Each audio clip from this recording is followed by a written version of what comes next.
Welcome to the Transform with Vance podcast, where transformations begin every day, and I am your host, Vance Hines. So let's get started. Well, today is January the 8th, 2022, and I have the pleasure of sitting with Maria Pacailler. Yeah. I keep wanting to say Pacailler. Yeah, that's it. That's actually correct. It's Pacailler. We go by Pacailler here. Pacailler. Yeah. Maria Pacailler. Uh-huh. And it's on Facebook, Maria Yanez Pacailler. Yeah, that's my maiden name. Yanez, Yeah. and Jeremy Pacailler. Yes. All right. And they came down and did a DDP workout with Mary and I am very grateful because I haven't done one in probably 3 or 4 weeks, and it hurt, and I needed it. So thank you for coming down and doing that. Absolutely, anytime. Yeah, of course. And they volunteered to be the guinea pig to be the first podcast of my new podcast venture, where I'm trying to get everyone to tell their success stories in DDPY. So what I would like to do is get everybody's success stories, and you definitely have a DDP Yoga success story. So yeah, absolutely. You're a great person to start with, and we have her husband, and it's an awesome opportunity to get her husband to talk about how it's changed in the family and things. And so I appreciate y'all doing this and coming down and participating and being the guinea pigs. Yeah, of course. I don't feel like a guinea pig. Yeah, no. All right. So, Maria, tell us, a little bit about you, where you're from, and that kind of thing. So I'm here from Texas. I grew up in the DFW area, and I'm an assistant principal. But when I started this, I guess I was an assistant principal that time too. But when I saw your video, I was actually still a teacher, and I've never heard of Dallas. I've never heard of DDP Yoga. I'm not into wrestling at all. I say all the time, if I walked past Dallas in a grocery store, I'd just be like, oh, that guy's tall. But no recognition other than that. So when I saw you doing it and I saw what you were doing with it, I've always made every excuse in the book to not work out. My knee is just trash. I had an ACL replacement when I was 14. And they fixed my meniscus at that surgery too. And then wait, I want to stop you right there. I want to ask you about how you hurt it and what they did there. My knees kill me, so I'm always interested in knees. So I think I just kind of already inherited bad knees from my dad. We always go back and forth. Anytime I have a knee problem, I just FaceTime my dad and I'm like, look at it, tell me what's wrong. And I actually even diagnosed my boss's son's torn meniscus. I was like, torn meniscus. He went to the doctor, torn meniscus. I know way too much about knees. So I just went one way, and my knee, or the bottom part of my leg, went another way, and it just loud pop when I was in 6th grade. And I tried to put pressure on it, and it wouldn't stabilize. It would just go in a circle. And they made me walk to the nurse, because back then I definitely faked my way to the nurse a bunch, so they didn't believe me. Yeah. I wanted to get out of school, and they didn't believe that anything was wrong with it.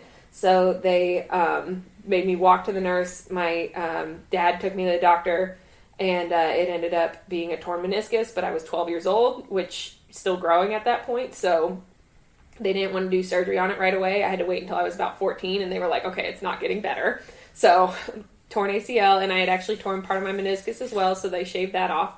And then did they do it orthoscopically, or did they cut you open? No, it was all orthoscopic. So I got probably just a big one right here, and then 3 little dots on my knee. Yeah. And then when I was 23, we were just walking in San Antonio, and we were on the cobblestone, and my meniscus just tore again, and I was like, well, okay. And so then I had to get a surgery on that. And they fixed that, but it would feel like that one was a bucket tear, so it would feel like it would pop sort of into my knee, and it would lock, and I couldn't unpop it. And it was again, I could just make any excuse. I was even standing in choir one time in high school, and it just popped, and I was done. I had to be on brace and crutches until it decides to pop back out, and it was just a real hazard. And that was really when I started to gain a bunch of weight. I had always been kind of bigger, and in middle school, I had gotten up to 263 pounds when I was in 7th grade. And then that summer, my mom and I decided to do some weight loss program, and I lost about 60 pounds, maybe a little bit more than that. And I felt pretty good. I got down to 180, so I guess definitely more than that. And then going into high school, I kind of maintained it, but then my knee got worse. I had that knee surgery and just found comfort in food. I had a lot of anxiety, a lot of depression, and food was just there to kind of comfort me and get me through it. And by the time I graduated, I was over 300 pounds. And so this was at 18, over 300 pounds. Yep. And then went to college, and was it 2010 or 2011? I went to UNT. And I finished in 3 years because I just wanted to be out. I had a lot of anxiety about school in general. I had a lot of anxiety, just social anxiety about being so big. I just wanted to be out, and I kept thinking, like, it's going to get better. I don't know when, but it's going to get better. How much did you weigh in college? I got up to 323 pounds. 323. And then I actually had weight loss surgery in 2011, January 2011. And which one did you do? The sleeve bypass.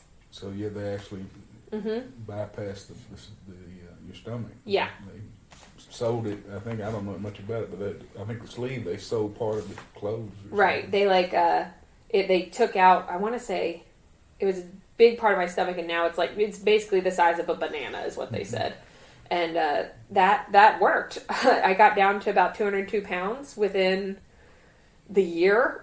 Lost a ton of weight. And so when was that? That was in 2011. 10 years ago. And you were in college at this time? Mm-hmm. And how did it affect your anxiety and your social issues at school? I mean, it was great because I felt more confident, and I was able to even get from one side of the campus to the other side of the campus.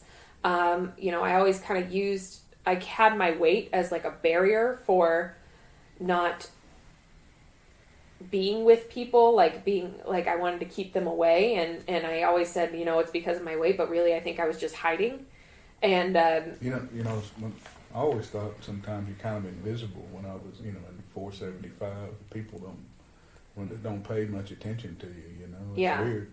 Yeah, or they pay too much attention, and then that's terrifying. But I just wanted to just be back here, and so after losing weight, I get a boyfriend, not this one, but I get a boyfriend, not this one. No, he didn't know me at the time. Does he know about this boyfriend? Did you know? Yes, he does. Okay, all right, so we're not spilling the beans here. No. And just kind of got happy-ish in that relationship, just having a good time. It wasn't really like anything super serious, so I was being 20 years old. I was being 21 years old. Yeah. And that was fun. And then a few years later, August 2013, I met Jeremy. And how did y'all meet? Online. Uh-huh. Yeah, like most millennials now. We met online. That's the proper way now. Yeah, exactly. That's the correct way. How else are you going to find somebody? You just order something on Amazon, you find a boyfriend online, it's so easy. You order a boyfriend through Amazon. I'm surprised Jeff Bezos hasn't gotten into this yet.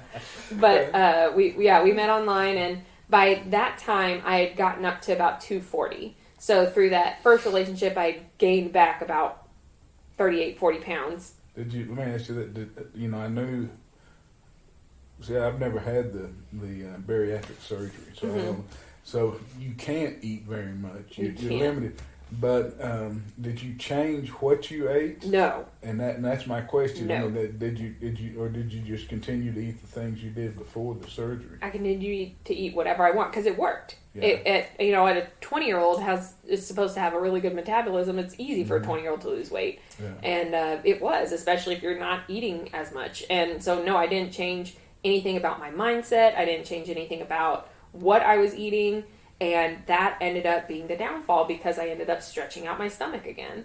And then even, I want to say in like 2015, I went back to the bariatric surgeon I'd gotten up to about 280, and I said, you know, what can we do in terms of like doing it again? He asked, you know, how much can you eat? And I said, I can definitely eat a whole pizza and then some. And he was like, yeah, you've definitely stretched out your stomach. And he's like, the success rate, honestly, for the second time is significantly lower. So I don't know what you want to do. Why? I think it's because your body, like you've tricked your body with the surgery the first time. Yeah, I guess. And then the second time your body's like, no, we did this before. Like, like you tricked me that first time. Fool me once. And now I've picked up the game. So it just kind of didn't seem worth doing. So who was your bariatric surgeon? I'm just curious.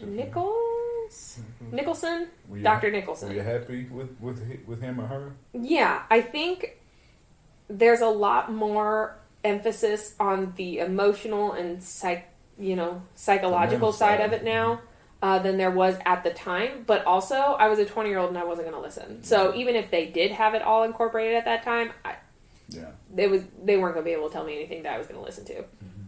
So, I did like him. He was really nice. He did my mom's surgery as well. And she got it too. Mm-hmm. Yeah, she weighed more than me at the time, but then she gained back a lot of her weight as well, but not as much as I did. So by February 2020, February 17th, 2020, I was 363 pounds. So from 2011, when I was 202, and 20 years old, just graduated college, you got up to 363. 363, and what year was that? That was 2020, February 2020. Now, in that time, you also got your master's, I know. Yep. Yeah. So tell them what you do and what your education and all that. Yeah. So I went to UNT for applied behavior analysis, and I did dog training with that for a while, and that was really fun. And it just didn't pay a ton of money, and so I moved into... So tell them what you did with the dog training. That really interested me when you told me that out there in Atlanta. Oh, yeah. It's different, mostly obedience, but then there was some kids who needed, service dogs and working with those dogs, and then kind of then working with the kids with the dogs, and that was pretty cool. And I was like, well, let me move into people. Is that like to keep them calm or it was more emotional support dogs, but there were some who needed to do like tasks and stuff, but definitely the emotional support of like just kind of lying on their chest even as like a weighted blanket. There were a few things. I didn't do any of like the sniffing stuff, like of smelling diabetes. Like that's what I was going to ask. I heard really cool things. That some of the dogs they've got can tell them when their blood sugar. Yeah, no, mine was definitely like day-to-day living sort of stuff. Alerting when somebody falls, that sort of thing. That's all right, Lassie. Go get somebody when they fall. Exactly. Yeah, and that's a reference. That's an old reference. I'm sorry. No, I know who Lassie is. I know who Lassie is. We know who Lassie is. I know who Lassie is. I'm dating myself when I reference Lassie. Our parents definitely raised us right. We know who Lassie is. But so then you're working with dogs. As fun as it is, it's really not working with the dogs. You're working with the owners, and if the owners don't follow what you're saying, what am I doing here? Because you're with the dog more than me. And that was the number one complaint I got was, well, they do it with you. I was like, I was like, that's why I need you to do it. And so I started working with kids, specifically kids diagnosed with autism. I was a registered behavior technician. There was one little girl who I worked with the most, and that sounds like a rewarding job. It can be. You've got to be the right type of person to be in that job. And patient, I imagine. Oh, yeah. Patience is the number one thing for it. And then understanding and empathy, because it's just the things that they're dealing with are not the same way that we deal with things. And it's a whole different, even like physical process that they go through. And, what they're doing, they're not crazy. What they're doing makes sense to them. It's just not what we would consider normal. So figuring that out and working with her really inspired me to be like, I can do this on a bigger level. And I started working with kids in the foster system. They gave me the kids who had the more behavioral issues, And those kids were just mad. There wasn't even anything wrong with them. They were just mad at the world. And nobody understood them. No, and those are my kids. And we even had a question that popped up on a professional development I was in lately, and they were like, okay, what would you choose? Unlimited copies, and this is a teacher question. Unlimited copies, coffee for you every morning, or a classroom with only your favorite kids. And I picked the last one, and I was like, but wait, all of them are psychos. Like, those are my kids. They're the crazy ones. They're the ones that nobody else wants to work with. I was like, oh, that'd be a lot. But those are the kids that I put those are the kids I put my time and effort into for sure, because no one else is going to do it. And I like to take the time to get to know them, to figure out what's going to make you tick, and not let them fail. I was always a very slow reader, and I always just thought I was dumb. And I remember going to all the extra tutoring, and it led to a lot of just like self-hatred of like, I must be stupid. And because I just couldn't get it. I really just couldn't get it. And then what grades did you have in college? College, I was fine. Yeah, I graduated magna cum laude, summa cum laude, something like that. Top 5? Or top? Like I teach kids now, so I know I'm not stupid. Texas says I'm not stupid. So, but in high school, to show it. I have multiple papers to show it.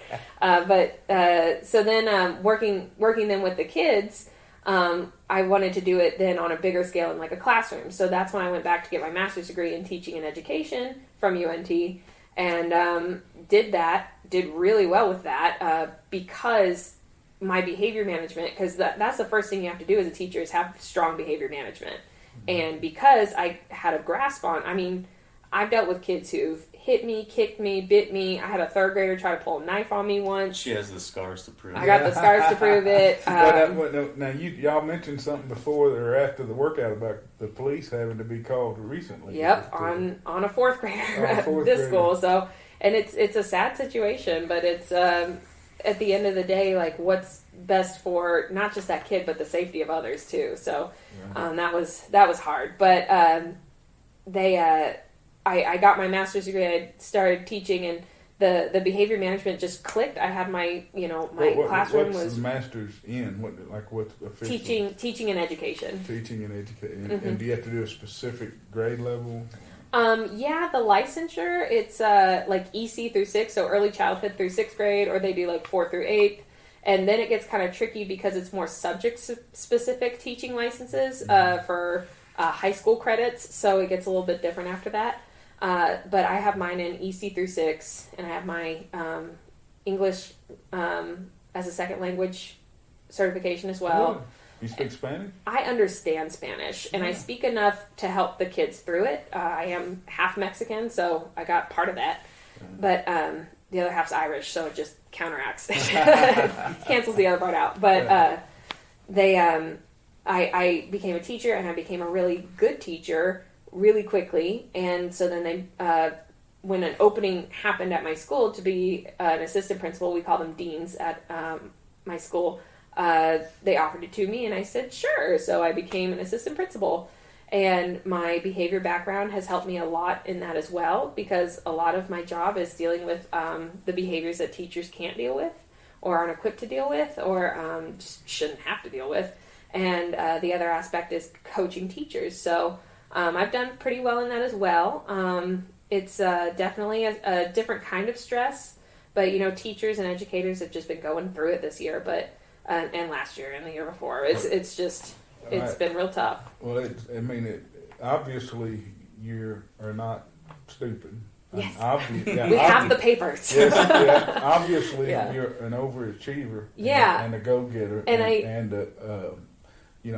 you want to excel and be the best at whatever you're doing. But I think that was because I didn't want anybody to pay attention to my weight.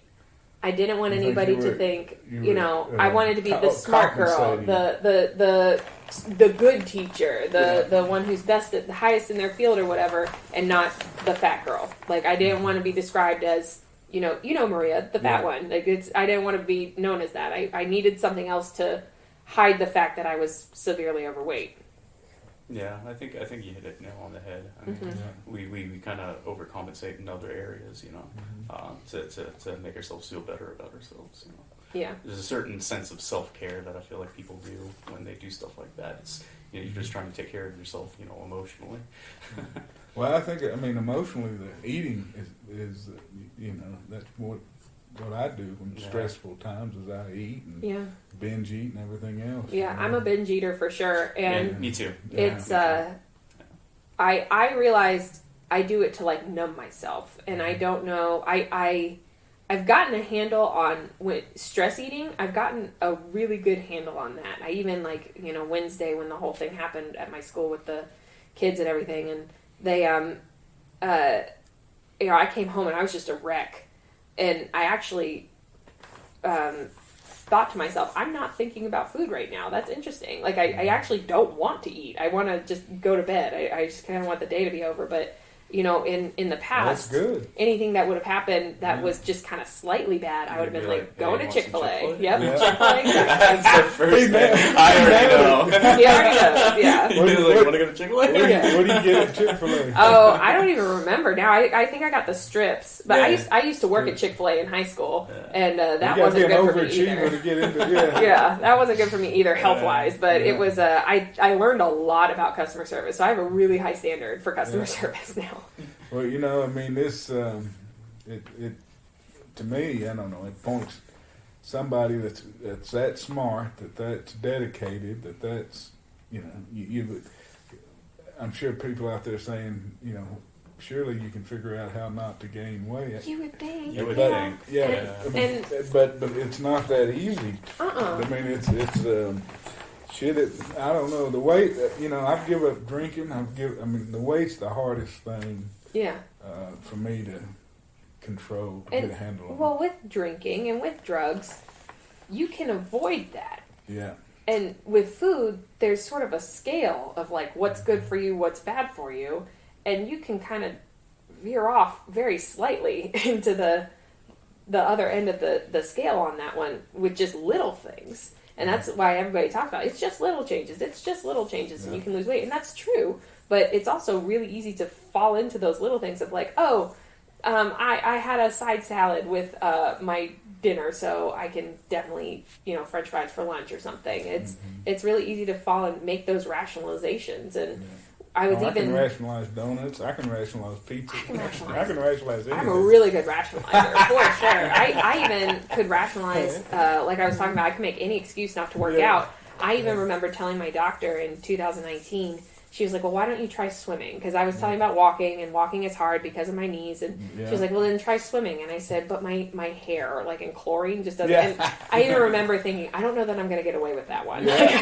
In the doctor's office, I was like, I could see on her face that she was like, and I don't think I'm going to get away with that one. But I kind of wanted to go on a point that you said a little earlier. You're talking about perfect.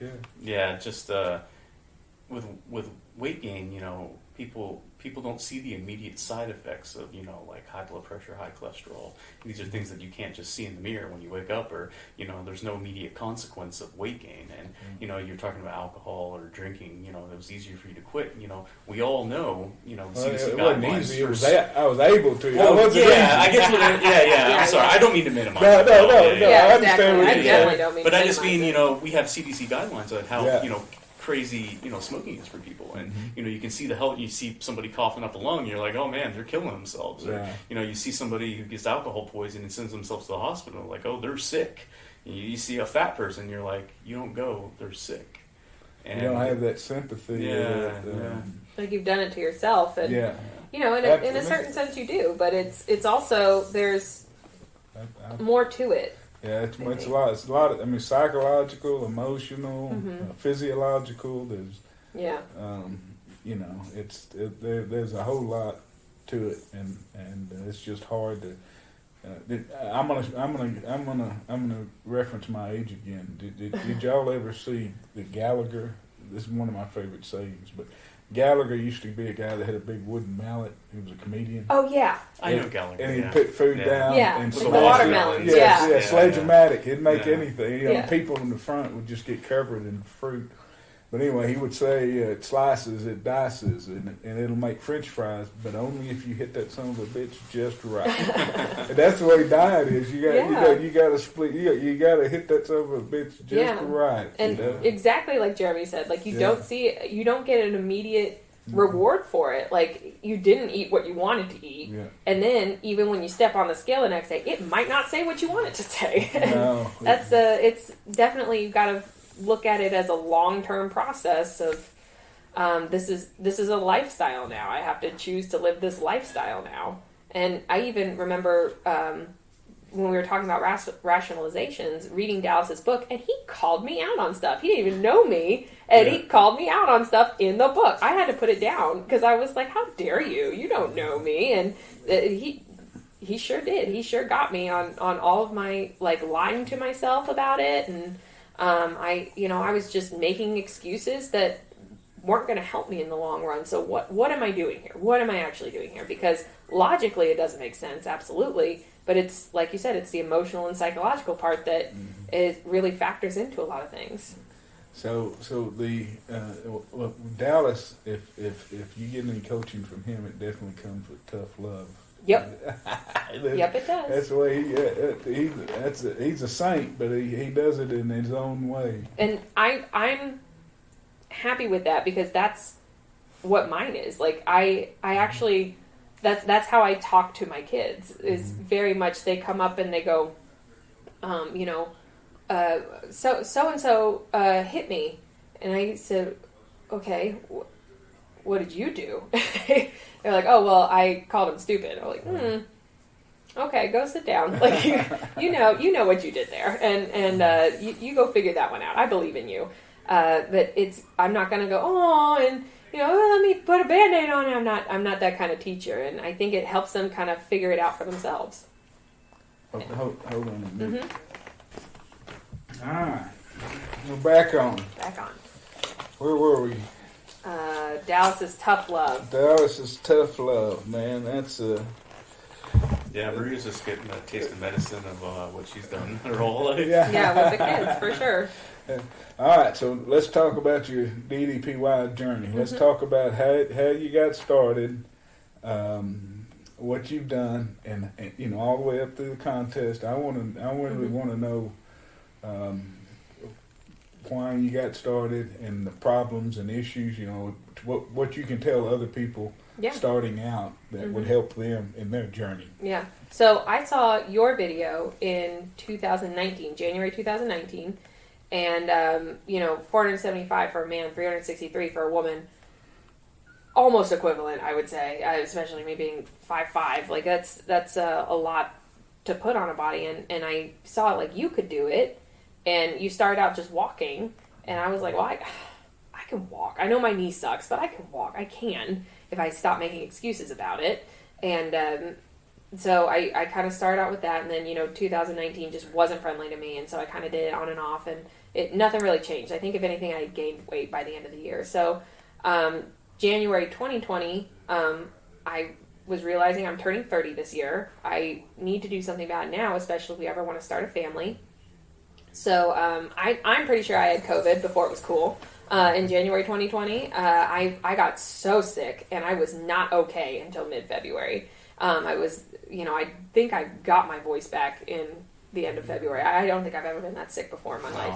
Definitely. And did you lose your taste and smell? I didn't lose any of that, but I was coughing like crazy. I had a fever that was just crazy high, and I naturally hang out at like 97 degrees, just kind of naturally. Yeah, she's like it's like normal temperature is like 98.7. She hangs around like 97.8. So when she has like 101, 102 fever, she was like almost delusional. Yeah, I was not okay, and coughing, and my voice was gone, and it lasted for about 2 weeks, and then I didn't get my voice back until February 2020. So I just kind of decided, like, I'm going to start. I got to do this. I watched your video again. I watched Arthur's video again. I watched all the videos again, and I was like, I need to do this. And so I started at least just getting my nutrition right. So I didn't do keto, but I did protein and vegetables, and that was it. No carbs, no sugar, no anything like that.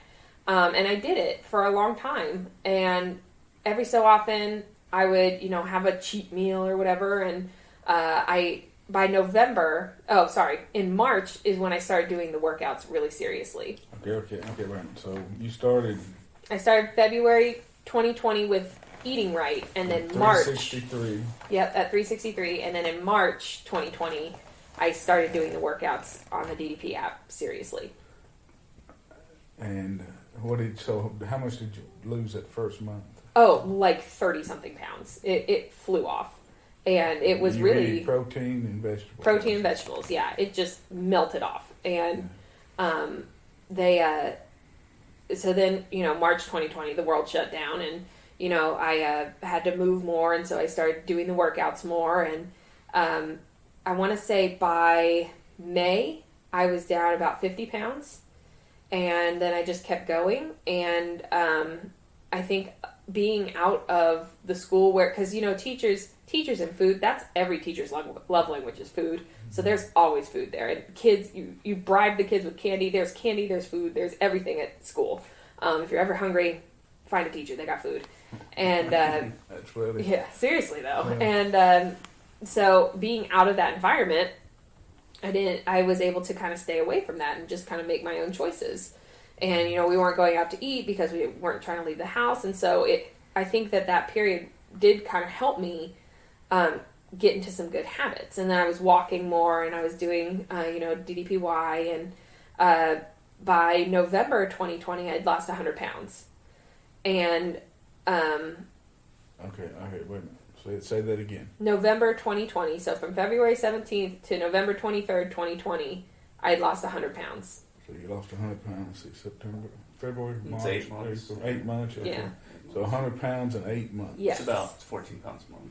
Dang. Jeremy does math in his head really well. That's good. That's good. We need somebody. Yeah, I know. He doesn't 13, need the papers to tell him he's not stupid.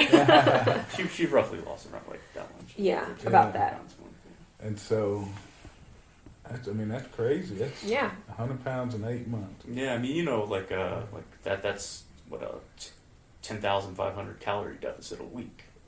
That's a lot of calories a week. That just goes to show how much I was eating. Yeah, if you put that in large one-topping pizzas from Domino's, that's 5 of those a week. She wasn't eating. Yeah.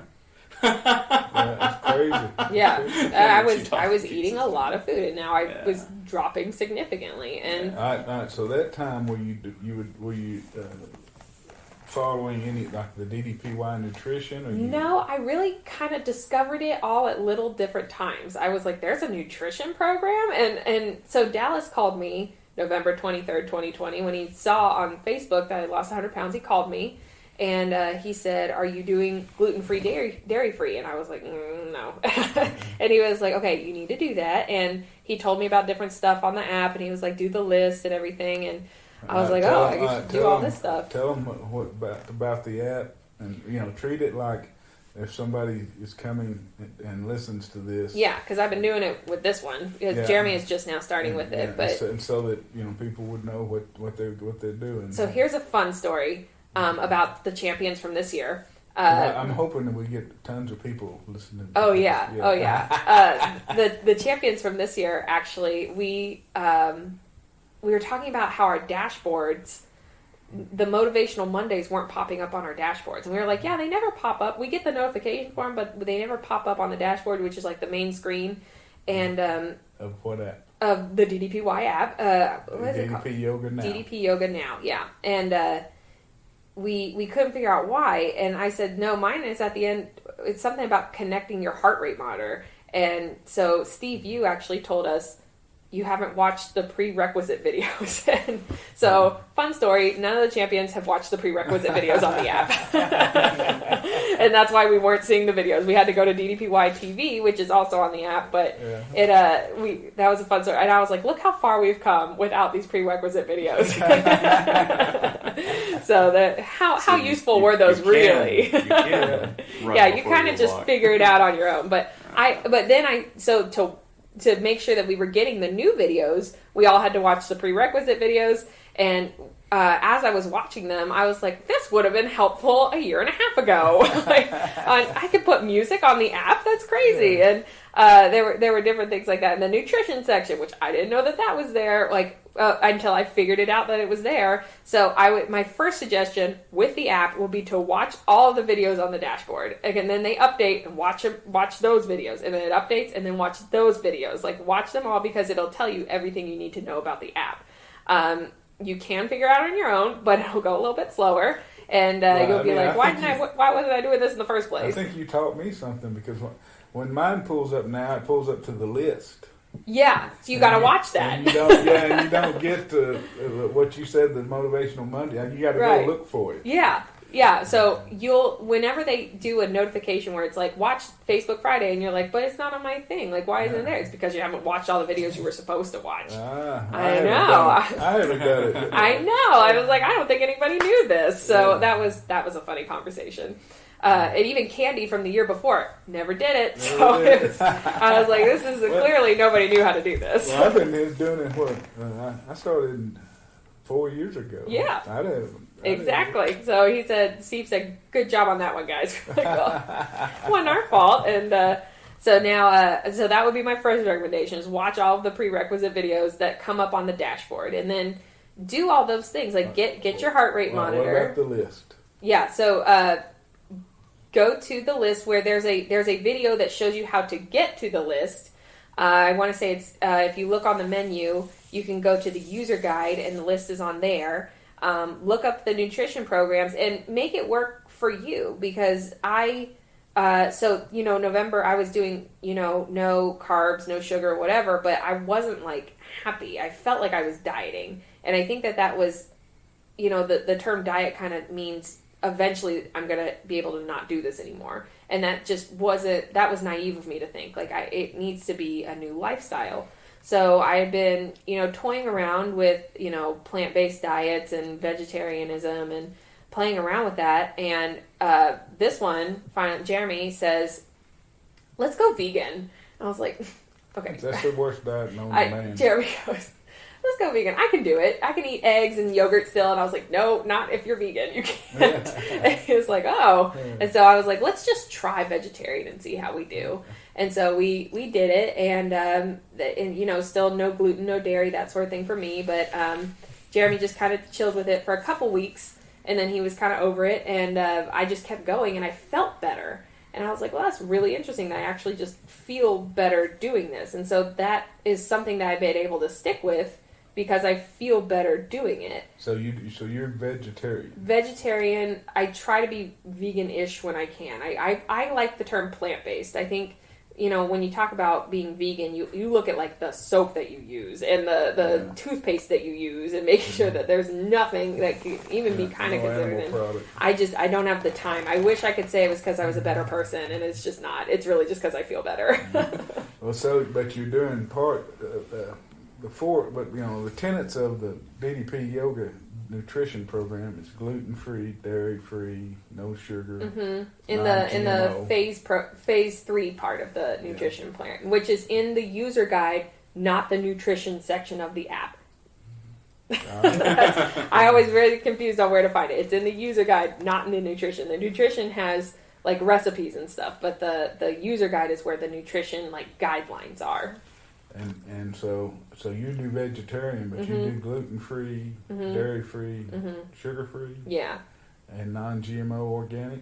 I try to do the organic as much as possible. Every so often it's, if I have to, you got to make it work for your own. It's not, absolutely. It's not, realistic even, in some parts. Like, we went to Kansas to see my family.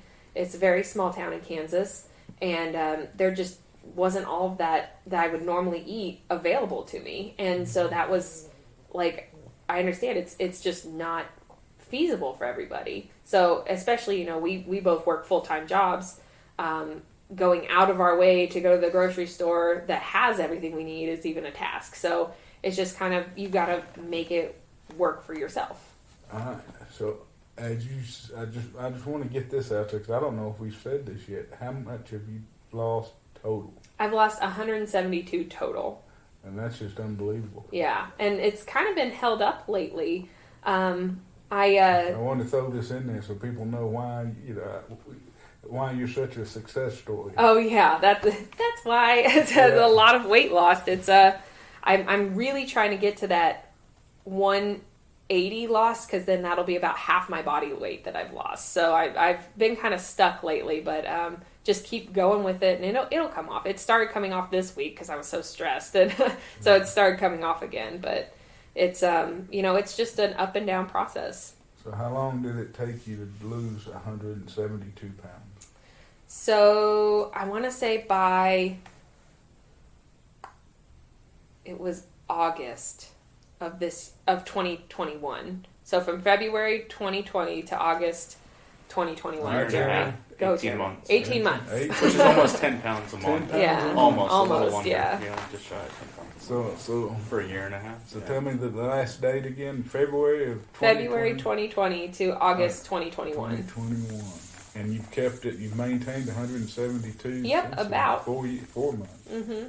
See, maintaining is what I have the hardest problem. Right, and it's what is maintenance really? It's really like where you get uncomfortable. Like I actually just kind of, I don't know if you know this or if I told you this when we were in Atlanta, but I was actually pregnant in September, and I had a miscarriage in October. I'm sorry. Thank you. And that messed with me and my weight a lot, like that, and that's kind of why I've been stuck. Is I've been kind of not dealing with that with food. I've been doing everything right with food. I know I am, so I know it's not me. I'm pretty sure it's just like a hormonal thing at this point. But that's the maintaining part of what is maintenance. Am I comfortable with like 10 more pounds? Am I comfortable with like 5 more pounds? And there has to be a number where I'm like, it's unacceptable for me to go over this because I don't feel good. And that's, I have learned to check my weight every day, because that, for me, keeps me accountable of how my day is going to go that day. Because if I've made progress, I don't want to lose it. If I've kept my progress, I don't want to lose it that day because of some silly thing. What a kid said something stupid to me today. Like that's not worth it. That's not worth throwing out the progress I made yesterday to me. So it was a hard thing to learn how to do, because I knew that there were some times with, like, some days when the scale wasn't going to say what I wanted it to say, but it helped to keep me accountable. It really did. And even when I knew, and that's something you do a lot, you step on that scale every week and you know it's not going to say what you want it to say, but you still do it. And not only that, and then you film it. I can't get there. I just can't. But I'm so, that also helps me to stay motivated. Like your journey, even though, we do only live like 30 miles apart, and this is only like the second time we've met, your journey has really helped me keep my journey going. Whether it's your ups or your downs, it's only failure if you don't learn from it. So that's, I take that from you too, of like, if you're doing something and I see it might not be working for you, I have to remind myself of that too.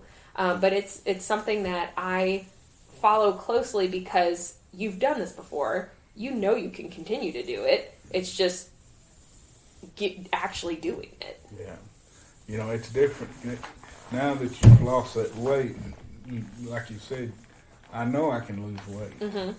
And I know I can gain it fast, but it's just a question of how do I get to that weight and stay where I want to be. And if that's even something that you want to do, really, like you're talking about, like I know I can, but it took me 28 years to realize I want to do that. Because what's going to mean more to me, the Chick-fil-A right now or feeling good later? Yeah. And it could switch. It could be that the Chick-fil-A means more to me right now, and getting that sensation from that. But I've helped to change my mindset of I'd rather just feel better. I'd rather shop in a normal store as opposed to driving out of my way to go to a store that sells a size that I need. That's huge. Absolutely. I got to where I had to order everything online. Oh, absolutely, yeah. I was about to be out of Lane Bryant. I was about to be out of that store. Yeah. Yeah, she was right on the cusp. Mm-hmm. She was on like the max sizes at Lane Bryant. Man, it was a big day when I could go into Academy and buy a shirt. Oh yeah. I didn't even know how to talk when I went. She's to like, I remember after she lost all the weight, it was the first time we were going to go buy stuff, and she said, "Jeremy, where do I go shopping? Yeah.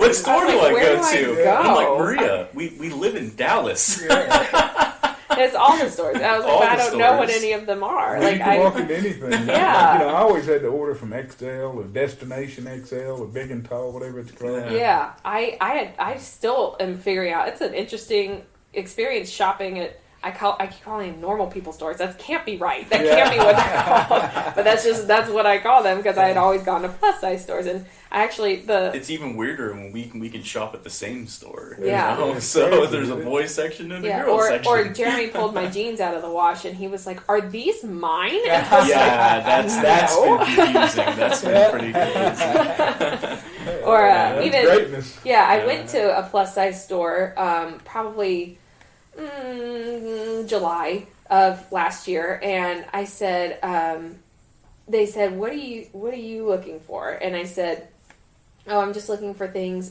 for the summer, like some shorts or something. And she was like, we might have your size. And I remember thinking like, oh, that's rude. Like, she didn't know how much I weigh, but she was thinking, I don't have your size. You're too little to be in this store. And I was like, she doesn't have my size. I was like, oh, shit. You know, first you're pissed off, and then You're you're like, how well, dare hey, you? thank This is America. What do you mean? That's And funny. so then I went into a, what is that store called? Chico's or something? Yeah, Chico's. And they do sizes where it's like a 1, 2, 3, 4 or something, or like a 0, 0, 0, 0, 1, 2, 3, 4 or something, and like the 4 is more on the plus end size, and what'd she say? It was like a 0 to 1 was like a small to medium, and I went in there. I was like, "Can you help me figure out this sizing?" And she said, "Oh yeah, so like a 0 is a small, a 1 is a medium, a 2 is a large, something like that." And she said, "You probably be between a 0 and a 1." And I went, what? Like, that doesn't sound right. And then I tried something on, and sure enough, I was in a 0 or a 1. That's and I was awesome, like, that's isn't it? crazy. That's crazy to Well, me. you know, I still think of myself fat, you know? I mean, Yeah. you know, I did it this summer. I always look at the picture and look for the fattest one in the picture. Yes. And I looked at the picture and I didn't see me in it the Yeah. first time. But I was when I was down around 220. Uh-huh. I had to look twice to find me. you know? Right, yeah. It's weird. It is weird. It's a weird experience now doing that. And even, we had to watch the video footage from this incident that happened at Wednesday at school. And I was like, is that me? Is that me? Yeah. I was like, no, that is me. You beating some kid off. No, the kid was beating me up. Oh, okay, yeah. I was just trying to protect everybody. Yeah. So I want to ask you this. I know it's you talked about it, so I think I can ask him. What did you do differently during November instead of turning to food when you would normally turn to food in a stressful situation? And Honestly, how did you cope differently? Because you maintained the same weight. yeah. Honestly, I knew something was wrong. When I found out I was pregnant, I knew something was wrong. And everyone kept telling me it was fine. And so when it eventually happened, 4 weeks later, that I had the miscarriage, there was actually a sense of relief of, I immediately felt better. It was like a weight was lifted off of me because I knew something was wrong. And I was really just trying to lie to myself because everybody was telling me everything's okay. But it was intuition. I just thought it was my anxiety, but it was intuition. Mm-hmm. And so it was like, okay, this is a turning point of I can either be depressed about this, go eat whatever I want, stop my workouts, I can go down that. I could just completely shut out the world and not, pay attention to anything. Or this could be an opportunity for me to continue on to that 180 goal of I want to lose half of my body weight. And, eventually I want to be pregnant, so I don't have a ton of time to do that. So let's go. Like I can do one or two of these things, and I chose the other one. And that was that part in, Positively Unstoppable in the book where Dallas talks about he's having this argument with his wife at the time, and he said, you could change your mindset right now. Like if somebody came in and told you you'd won $1 million, like you would not even remember what we were fighting about just now. And I've really taken that mindset to heart of you can decide to feel a certain way about it. Like there's a difference between shoving stuff down and ignoring it and dealing with it head on, and just changing your mindset about it. You know, I've seen Dallas ask somebody, you know, who was either upset about something or mad. I forget what. Dallas just flat out say, "Do you have cancer?" Yeah. They said no, and more than what, then let's get to work. Right. You know? And I'd be interested to hear what you think about that, because I know we've sort of gone back and forth on that concept of changing your mindset on it, and you know, me just waking up every day is a reward to me, because I think that, you know, had I continued down the path that I was on, who knows how much I'd weigh now. Yeah. But I don't know. I feel like I have a really different opinion about that, just because you know, me and Maria, I don't even know where to begin with the story. I think I possibly have ADHD, and so, you know, my reward system is all sorts of messed up. You know, I've struggled with all sorts of addictions my entire life, and, you know, thankfully, you know, food wasn't that for me. You know, because I can only imagine my life if I went down the food route. You know, because I see how much other people struggle with it, and now that I'm older, you know, I'm a 33-year-old male who's, you know, the heaviest he's ever been in his life. And I know a lot of, you know, like, and like, oh, you're just a, you know, 33 married heterosexual male, you know, who works a computer job. You know, I'm the most generic person you could possibly get. But I know people can really relate to that. You know, in your mid 30s, you know, you're starting to gain weight, you're starting to feel worse about yourself, your confidence starts to go down, and just at mid 30s, everything scared me. I thought I was dying every day. Yeah. You lose that invincibility you had at 18. Right. Yeah. Absolutely. Yeah. And so as far as the whole, you know, change your mindset thing, you know, for me, it's always, I will only do something when I have the desire to do it. I don't make the desire come to me. I just deal with life on a day-to-day basis, and when I have the desire to do something, I will go after it 110%. Yeah. And that's just the way I've always been. And it's just like, you mentally have to wrap yourself around, you know, of, you know, 4 years of, you know, or how many every year, you know, the thing about me and Maria, we were kind of talking about before, is, you know, we binge eat, you know. I think I do it worse because I have a bigger stomach. You know, I've had days to where I can eat 5,000-6,000 calories because I used to work physical blue collar jobs. You know, throwing around stuff for trucks, stocking, you know, stuff like that, moving furniture. You know, I've done it all, and you know, when you do that for a living, you know, you develop a healthy appetite. You know, I do people, man. We go to buffets and we down, you know, 10 plates, you know. Right. So I can understand. Some people can do that and not gain a pound. Yeah, but I mean, Jeremy was one of those people. We were working hard, you know. Like I mean, it wasn't just that, but you know, you're working really hard for that food. So just because we were small people doesn't mean we didn't eat like a you know 500, 400 pound person. Right. Because, you know, we go to a buffet, man. I mean, we'd be eating a lot of food. So, but kind of what I don't know how far I want to go back as far as my past. I mean, I could tell you my whole story, but I wanted to do it a little bit later to answer your question, I guess. But I guess to answer a little bit more is just that I can't just flip a switch. Mm-hmm. I know Dallas says, you know, it's just a mentality thing. It's just but I know mental disorders, mental disease, you know, or even people with ADHD, we struggle with a dopamine disorder, you know, and it's a physical disorder. Yeah. You know, your mindset. It just, you can't just turn things on and off. And with me, it's like, and Maria can tell you this all the time. I'll go through phases. I'll be like, oh, I want to play chess. And I spend, you know, I spend I saw it the first thing as soon as I walked in, you know. I was like, oh. The next thing, our house is full of chess boards. It's full of chess, you know. I buy a chess book, I buy a chess membership, exactly. I play chess puzzles for like 2 weeks, and then I'm bored onto something else. Yeah, exactly. Or, you know, I bought a guitar recently, I did that for a few weeks. I'm not bored. I would actually argue, though, that you do, and you can flip a switch, but like you said, it's a desire thing for you. Yeah. Because when you bring up your ADHD, like Dallas has ADHD, and he's the one who's preaching Saying this. it. So Exactly. it's I do think that does play a big role in it for you. But the same thing you got to realize is like it took me until I was 28 years old to figure this out, or 29 years old to figure this out. And that's when the flip switched, and it wasn't. It took 29 years, and it wasn't necessarily in just one thing. So I guess what I wanted to say is I feel like it's a learned habit. Yeah.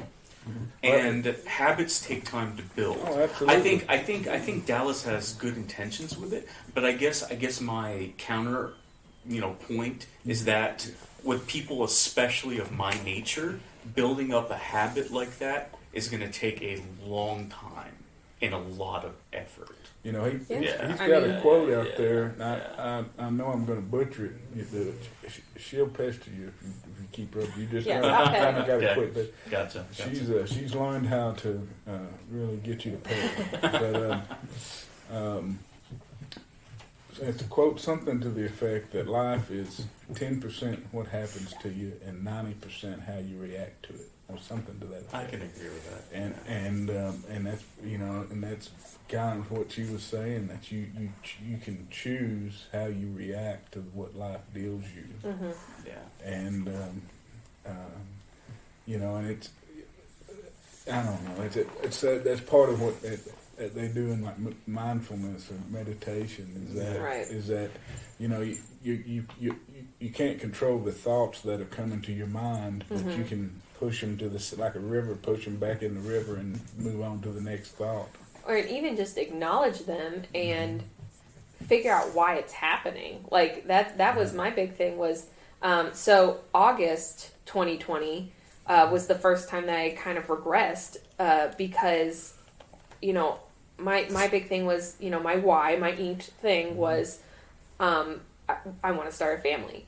And in August 2020, I had lost about 70 something pounds, and I was really looking forward to going to my yearly doctor appointment and rubbing that in her face, because she has sent me to like a diabetes clinic at one point, and I was just really petty from that moment on. And I really wanted to go in and just rub it in her face, and then I got to do that. She wasn't nearly as like about it as I wanted her to be. Like I wanted her to be like, I'm so sorry, I said you had diabetes. She wasn't. She was super nice and super supportive and super great about it. And I was like, okay, but well, she can take claim for it now. yeah, I guess maybe that's what it is. And she, I guess in my brain, I went goal met, and I started eating whatever I wanted again, and I just went off the deep. I was like, I started rewarding myself. I didn't even think to do that. It just happened. And by the end of August, I was like, whoa, what happened here?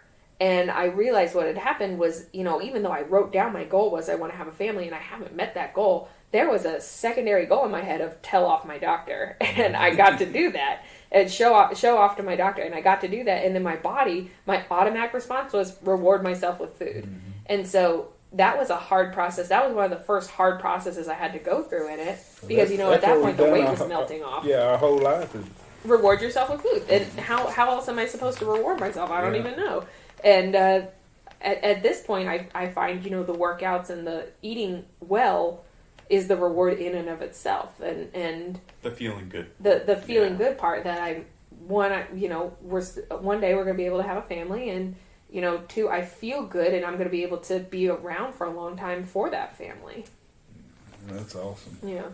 So during the 18 months, mm-hmm.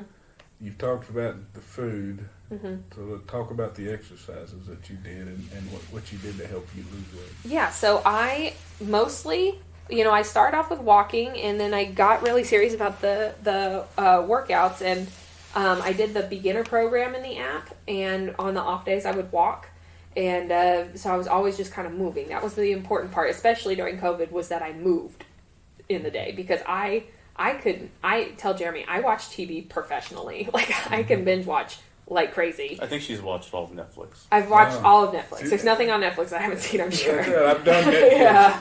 That's even, funny. you know, when you get what's to the, best? I mean, what's best on Netflix we're always looking right for a now? new show. Right now, I'm watching Downton Abbey again, and Yeah, then Mary I loved just Downton that was Abbey. a good one, and The Crown, obviously, and Oh, we've never done The Crown. oh, that's a good one. That's a really good one. What else? I'm watching on HBO Max now. I'm rewatching The Big Bang Theory. But yeah, I Have you can seen watch that stuff one, professionally. Station 11 on HBO Max? No, I haven't. You I'm need to just check getting it into. out. I've watched everything on Netflix. I need to get to HBO Max now. So and then it depends on like what room I'm in that I'm what I'm watching, and the important part for me at the beginning was move. That was the important part for me, and so I would either walk or I would do the app, and then I finished the beginner program, and I was like, okay, now what? So I was like, okay, let me go. I'm going to do the beginner program again, and so I did the beginner program again, and I was like, I feel like I could do more, so let me try the intermediate program, and I did that, and then I got to the end of that, and I was feeling real good, so I was like, let me do the advanced program. So I did the advanced program, and I was able to do everything. Even if there are a few things I needed to modify, I was still able to do everything. And it actually wasn't until, I want to say... So this was doing all the red ones. Yeah, doing all of them. There's not a workout on there that I can't do now. And I want to say for the people out there that know DDP Yoga, after the workout today, she did Black Crow, Flawlessly, and Bird of Paradise. Yeah. Without having any problems whatsoever. Right, and that's crazy to me. That's crazy to me. Right, Yeah, and that's that's crazy. Dallas was even said, he told me And like rap and burn. She did all the rap Right. and burns. and that's just like how I start my days now. That's an insane thing to me. And Dallas loves the fact that I have, I do the kids workouts in a club on Wednesdays with my kids during school. And, we finish the workout and then we still have a little bit of time. So we go through the Facebook page and we look at all the cool stuff that people are doing. And, Tell them about they got the to... Facebook page. Oh, yeah, the Facebook page. Because I didn't know about that when I started. But it's DDP Yoga, one word. And that's the best community. They even asked me, one of the things that they asked me, during the Positively Unstoppable Challenge was, how did the Facebook group and the community help you in your journey? And I was like, it's absolutely necessary in your journey. You have to have the people there who know what you're going through, who know how, they've faced stuff before. Like the same way I follow your journey is like your journey was helpful to me. That's it's a necessary thing. You can do this alone. Logically, we all could, but to make it really into a lifestyle, it does need to be like a community sort of thing. And it's been super helpful. I have friends I've never met before. And getting to meet a lot of those people has been a really fun experience. And I'm really thankful that the Positively Unstoppable Challenge has allowed me to do that. Yeah, we're going to talk about that next. But on that community aspect, it just amazes me. I mean, how many people's in there now? 60? Yeah. I think when I started, it was like 40-something thousand, and now it's probably even significantly more than that. I think it's in the 60s. Yeah, I think so, somewhere around that. And it's all positive and supportive. Yeah. And it's unbelievable. I mean, it's just amazing that you can get that many people today together on the internet and still be positive and supportive. Exactly, about anything. Yeah, And it's amazing. That's amazing in and of itself. Right, and then it's because that's it. It's safe. There are people who post pictures. Any picture of me that I thought, I don't want anybody to see. I don't want to look at it. Like thousands of people have done that before you who have posted that picture. It is a safe space to post stuff like that to keep yourself accountable. And let me ask you something about that. I don't know how much you posted your journey online, but can you talk a little bit about being open in that community and how it helped you along the way and that kind of thing? So I'll say I didn't even know about the community until the summer of 2020. And I was like, because he started making those Facebook Friday things, and those would pop up on my app, and I would go DDPY TV and find it. And because it wasn't on my dashboard because I didn't watch the prerequisite videos. But I'm going to have to watch them all. you're going to have to watch them all. And and then he talked about the app, that Facebook page specifically, and I was like, oh, so I joined it. And it was 4 months before I actually posted anything. And my very first post was, I've lost 100 pounds. And that was, that just went crazy. I think I got something like 2,000 likes on that. And your very first post. My very first post. Yeah. That's awesome. My very first post, I got like 2,000 likes, and Dallas called me. So I have really high expectations for this Facebook page. And, so then I just, after that, because I was so nervous about posting that. I really, the only reason I did was because it was such a huge achievement. I didn't post my starting pictures, when I began. I didn't post any of that stuff because I was just like, I don't want anybody, I'm embarrassed of who this, I hate myself. Why should anybody else have to see this?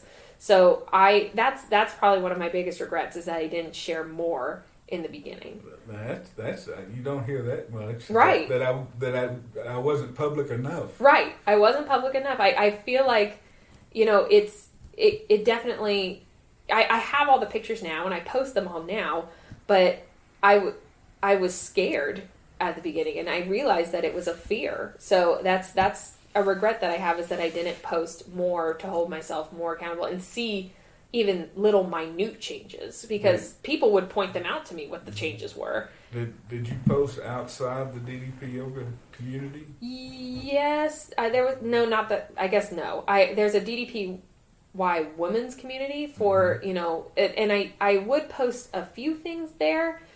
Just because it was all women, so I felt a little bit more comfortable with that. So if you're looking for like a very specific DDPY sub-community, it's out there already. Like, there's a woman one, there's a plant-based one. They just invited me to that one. I was like, okay. And then there's a jackstrapped one. There's people who deal with specific disabilities. If you're looking for a sub-community, it's probably already out there. And if it's not, make it, and people will join. DDPY what you want it to be. Absolutely, and they will come. And so that I did post a little bit to that, but really once then I saw how much encouragement I was getting, I just started posting, and not crazy. I still have like a full-time job I have to do, but it was every couple of weeks or so I would post stuff, and people would just really like it, and they like seeing my progress, and it was really helpful to me to continue to get that encouragement from strangers even.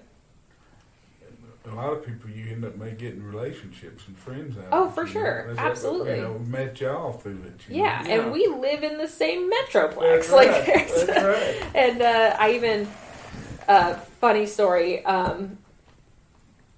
Justin Dobbins was posting about his fireworks stand during the 4th of July. Yeah, in 2021. And he was like, so come out to Joplin. And I went, Joplin is like an hour away from Parsons in Kansas. And that's where we were around that time of year. And I was like, I bet we could go find it. And so we just went for it. We went to Joplin because what else you got to do in Kansas? And we found it. I saw him walking. I was like, that's Justin Dobbins. Is he 6'7"? He's so 6'1" million. Oh, he's 6'1" million and a half. Like, he's so tall. And for those that don't know, he's lost 400 pounds. Yeah, he's crazy. He's amazing. And I walked up to him, and he even kind of went, like, he just kind of pointed me and made a face, and I was like, yeah. And he was like, okay. And we just kind of connected on. He knew who, like, not specifically who I was, but he knew he had seen me before. That's awesome. And I definitely knew who he was. And so, we got to talking. It was so cool. He's the nicest person in the world. And then we even took a picture, and that's one of my favorite pictures because I look adorable. I'm so tiny compared to him. Jeremy took the picture. I was like, Jeremy, this is like one of the best pictures. That's awesome. You got some 6'7" guy. I look like a tiny little fairy. I was so pleased with how great I look in that picture. I'm just so small. Well, you'll have to send it to me, and I'll put it on the. For sure. Somewhere send me that picture, and before, don't let me forget. Before I want to take a picture of you doing the Black Crow. Okay, yes, I will. And the Bird of Paradise. And before we leave, I just got my champion belt, and I need a picture with you with a champion belt too, because I wouldn't have that if I didn't see your journey. Yeah, well, that's absolutely true. Let's tell them about what the champion belt's from. Okay. Tell them about that. So there's the Positively Unstoppable Challenge. They changed it up a little bit this year, but normally there was like a first, second, third place, and now Dallas, he just can't choose. So, and it's all of them. It's not just him. It's a kind of, it's a couple of people, and they just can't choose because there's so much awesomeness happening. And so they've shifted around how they're doing it, but it's about the biggest transformation. And actually, the year that I joined it, I had already lost like 120 pounds by the time January had rolled around, maybe 110 pounds by that time. And so I was like, is this even worth joining? I mean, the majority of what I've lost, I've already lost. So why should I even bother? Because my transformation from January to June isn't going to be as drastic as what my transformation is from this. But it's not a weight loss competition. It's a transformation competition. Jeremy Landry, one of the other champions, his transformation was getting off of drugs and alcohol and completely transforming. He was overweight and completely transforming into just, he's so muscular now. Like he was in the jackstrap program and everything, and that was his transformation. And then Brian Tan, he's lost about the same as I've lost, about 170 something pounds. Brian Gray's lost about 120 pounds, I think. Pat has lost about 120 pounds, and he did that in like 6 months. So yes, weight loss is what inevitably happens. That's the transformation for a lot of people. Stephanie lost like 130 pounds. Yeah. And there was, so was that, I mean, it was like six total. Six of us, yeah. Six of us. Stephanie's lost like 130 pounds. And so you never think it's going to be you until it is. And the transformation, it's not about, the physical transformation that you go through that happens is a result of the mental transformation that you've gone through. Anybody can lose 100 pounds if you have 100 pounds to lose. Anybody can logically do that. But it's an emotional thing. It's a psychological transformation that you have to go through in order to do it and keep it off. So the people who won this year all get that. That's the mental transformation that we've gone through. And that's why I appreciate it's not a weight loss competition. It's a transformation competition. So even if you only have 40 pounds to lose, join it. Even if you don't have any weight to lose and you want to gain muscle, join it, because that's just as hard of a journey for a lot of people. Well, gaining muscle is really hard. See, so y'all are the third winners? I think so. Third group? Mm-hmm. One year, Dr. Thomas Wallen did it, and he was not weight loss, but he got cut and ripped. Oh yeah, for sure. And he was I can't even describe it. He was so muscly and cut, and but he came in. I think he was in the finalists. But, right. But I think that's the year Chase won, maybe. Yeah.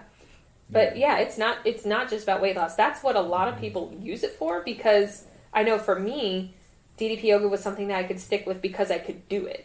I don't like going to the gym. I even think my Instagram handle is like Maria hates the gym. Like I don't like the gym. That. Yeah, it's just I won't go. I don't want to go. I just won't. I've paid. I think I have a lifetime membership somewhere that I paid for up front. I don't even remember what the gym is called. I don't like going to the gym. But this is something that I could do with my bad knee, with my bad back. If there's an injury, I can still do something. So this is what worked for me. And just going through that transformation of I can stick with something. Because there wasn't ever anything I could really stick with either. All right, so so tell me, I haven't done the contest. I've just observed the people, the winners and stuff. So it starts in January and it runs through October. Yes. So you have until April 30th to sign up, because you take your best 6 months from January through October. So if you start in May, that's May, June, July, August, September, October. That's 6 months until October 31st. So if you start in January, you can use January to through May. If you sign up in January, you can use January through May. But you could also do February through June, or you could do March through July. It just kind of depends on what your best 6 months is, and that's really up to you. And do the 6 months have to be consecutive? The 6 months have to be consecutive, yes. And does it cost anything to do the program? It does not cost anything to join the challenge, no. And do you even have to do DDP yoga to be in the challenge? I think so. I don't know. I don't know that part. I did, so I didn't look at that part of the rules. Everybody does. I mean, That's how everybody they get to does, the but group. I guess like it's probably not in the rules that you have to do it. But I think you can do other things too. I know Jeremy does a lot of jujitsu, and Brian Tan does a lot of. He has his own like self-defense classes and everything. So There's a black belt in kung fu. Yeah. Some sort of kung fu. yeah. So I mean, I guess there's really no way to even check that you are doing it. So it's just it's helpful for. It was definitely helpful for me. But like my own thing, one of my teachers that I used to work with, and now friend, is a cycle instructor. And so I just went and bought classes just to help support her. And I maybe did like one every couple of weeks or something. And, you know, I walk too. So it's not like you only have to do DDPY, but it is a DDPY I want to ask you program. this now, just because it popped in my head. I'll Mm-hmm. forget it later. I know it's jumping around. But what makes DDP yoga so different from the cyclings or Maria hates the gym Right. or swimming or anything else? Why are you sticking with it where you haven't before? For me, I can do it in my home. I don't need loads of equipment. I don't need, you know, other than the heart rate monitor and the mat and all that stuff, I don't need an instructor. I can do it on my iPad, and there's just no excuse. So with the gym, oh, I didn't bring my clothes. Or cycling, oh, they don't have a class that matches my schedule at that time. Like, there's always an excuse. I just don't have an excuse to not do this. Even if I'm in pain, if I'm sore or something, like, the stretching is going to make it feel better. There's just no excuse. Yeah, I can really relate to what she's saying with that, because that's part of the reason why I used to run a lot, because, you know, there's just no excuse. You literally just put on your shoes and put on some shorts. And Yeah, go. we have a really great park that we live next to where 2 laps is about a mile. So it's, again, unless it's raining, you don't really have an excuse. Yeah. So, and that's actually, that's what I appreciate about the program, because, you know, I was lifting and running, you know, at my peak. I was running, you know, 60, you know, at the minimum 40, 50 miles a week there for a year, you know, and at that peak, maybe 60 mile weeks. Yeah. And I was lifting on top of that. And, you know, I would do the 3 big lifts, you know, oh my gosh. Deadlift. You know, the 3 big lifts. Deadlift, Squats the and bench. Yeah, squat and bench. And, you know, I never was a lifter, and I never ran in high school or cross country or anything. I was just an active kid. Like, I was on my bike, I was swimming. I grew up in Florida, in Daytona Beach, Florida. I left when, you know, I was young, in my early 20s. And, So it is yeah. Bert Kreisler. Do you know who Bert Kreisler is? Actually, no, the name doesn't. Comedian. He's from somewhere in Yeah. Florida, up in the Panhandle. He's always got his shirt off. Okay, gotcha. Yeah. Yes. I found him a long time ago. I when I had Sirius XM on my radio, he would pop up every so often, and I liked his comedy, so I looked him up a couple of times. He supported my journey. Yeah. And that's one of the main reasons. He's the reason I met DDP. Yeah. And Wow. Because DDP saw my story on his Twitter account. And so, you know, I don't know. I'm sorry. I didn't mean to get you off track. No. I was. But he's from Florida, somewhere up in that area. Yeah, I always find it interesting, because I feel like Florida's just a cesspool of people. Yeah. You know, Weird you have, things you have, happen. you have, Weird you have things. musicians, Florida Zimmerman, Man and sharks, on the news is always very fun to look up. Florida and Man is hurricanes, always fun. you know, and NASCAR. And there are some times where I'll go, like Jeremy will do something and be like, Florida. That explains it. That explains it, yeah. Yeah. So now, Jeremy, we're going to come back to the contest. I'm not going to get away from Okay. it. But Jeremy, you're starting to do. I mean, how has the change in DDPY affected you? I mean, it's made me more interested in wanting to be, active. You know, I think that's the biggest thing. There's been many times where she's doing it, I'm like, oh, you can just do it with her. Or, you know, you can just, and it's nice because it's like a couple thing. You know, it's nice because, you know, you feel close to your wife, she encourages you, you encourage her.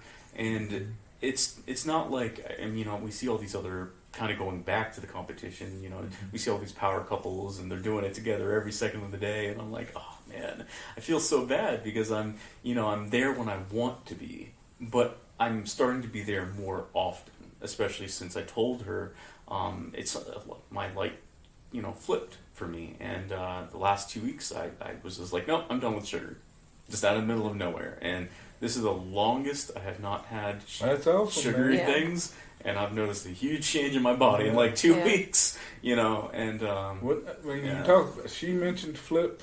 Yeah. You mentioned flip, and my journey started with the flip. It was like just one day. It was like Yeah. And it doesn't even have to be like a specific instance. When Yeah. people ask me, well, what was the thing that made you? And I was Yeah. like, really just nothing. I was just done. yeah, it wasn't that's kind of the same way with me. It was just like it was like I'm the highest weight I've ever been, and I Yeah, this is have the not- first time in our relationship where I weigh less than him.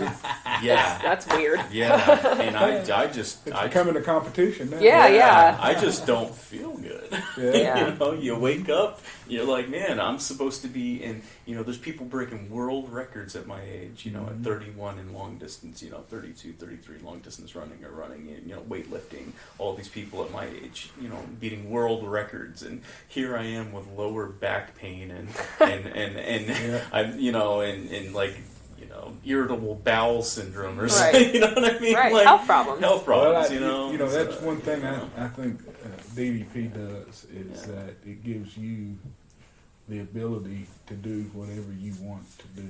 Oh, right. It's like the base. It's like getting you.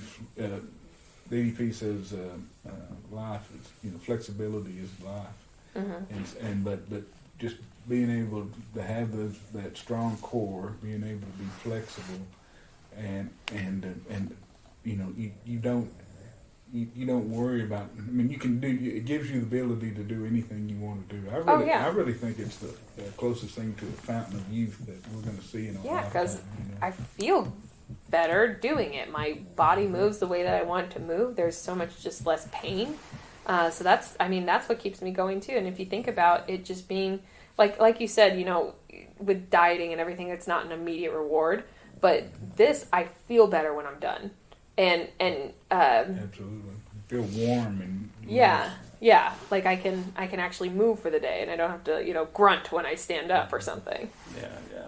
I mean, I feel the same way, and I told Maria I've always been not flexible, and we even had DNA results and stuff done, and it's kind of interesting, but on 23andMe they have like genetic markers for certain diseases and stuff like that, and I have some weird markers for high confidence of muscular degeneration.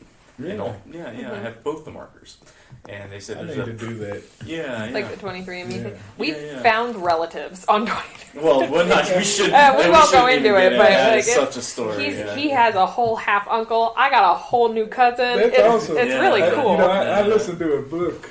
I can't remember the name, but it's kind of funny. I can't remember the name. It's just one I'm part of the library deal with audiobooks, but there was this one just sticks to my mind because it was a family, 9 kids, 8 different fathers. Oh, Oh my gosh. None of them were the biological Oh, fathers. wow. Oh, no. Oh, no. And they found out because of one of those Yeah. DNA Oh, my tests. Yeah. Those are, I mean, yeah. That and seems even, like a really cruel right, April like Fool's joke or literally something. in the Oh, same and week. the father had passed away, and so they took a Oh, it's test. even Oh, no. worse. Yeah, so he died not knowing. Oh, yeah. That's Jeremy's grandpa died not knowing. It's- Yeah, my yep. grandpa died not knowing Yeah. that he had another son. Yeah, it was it's a funny thing, and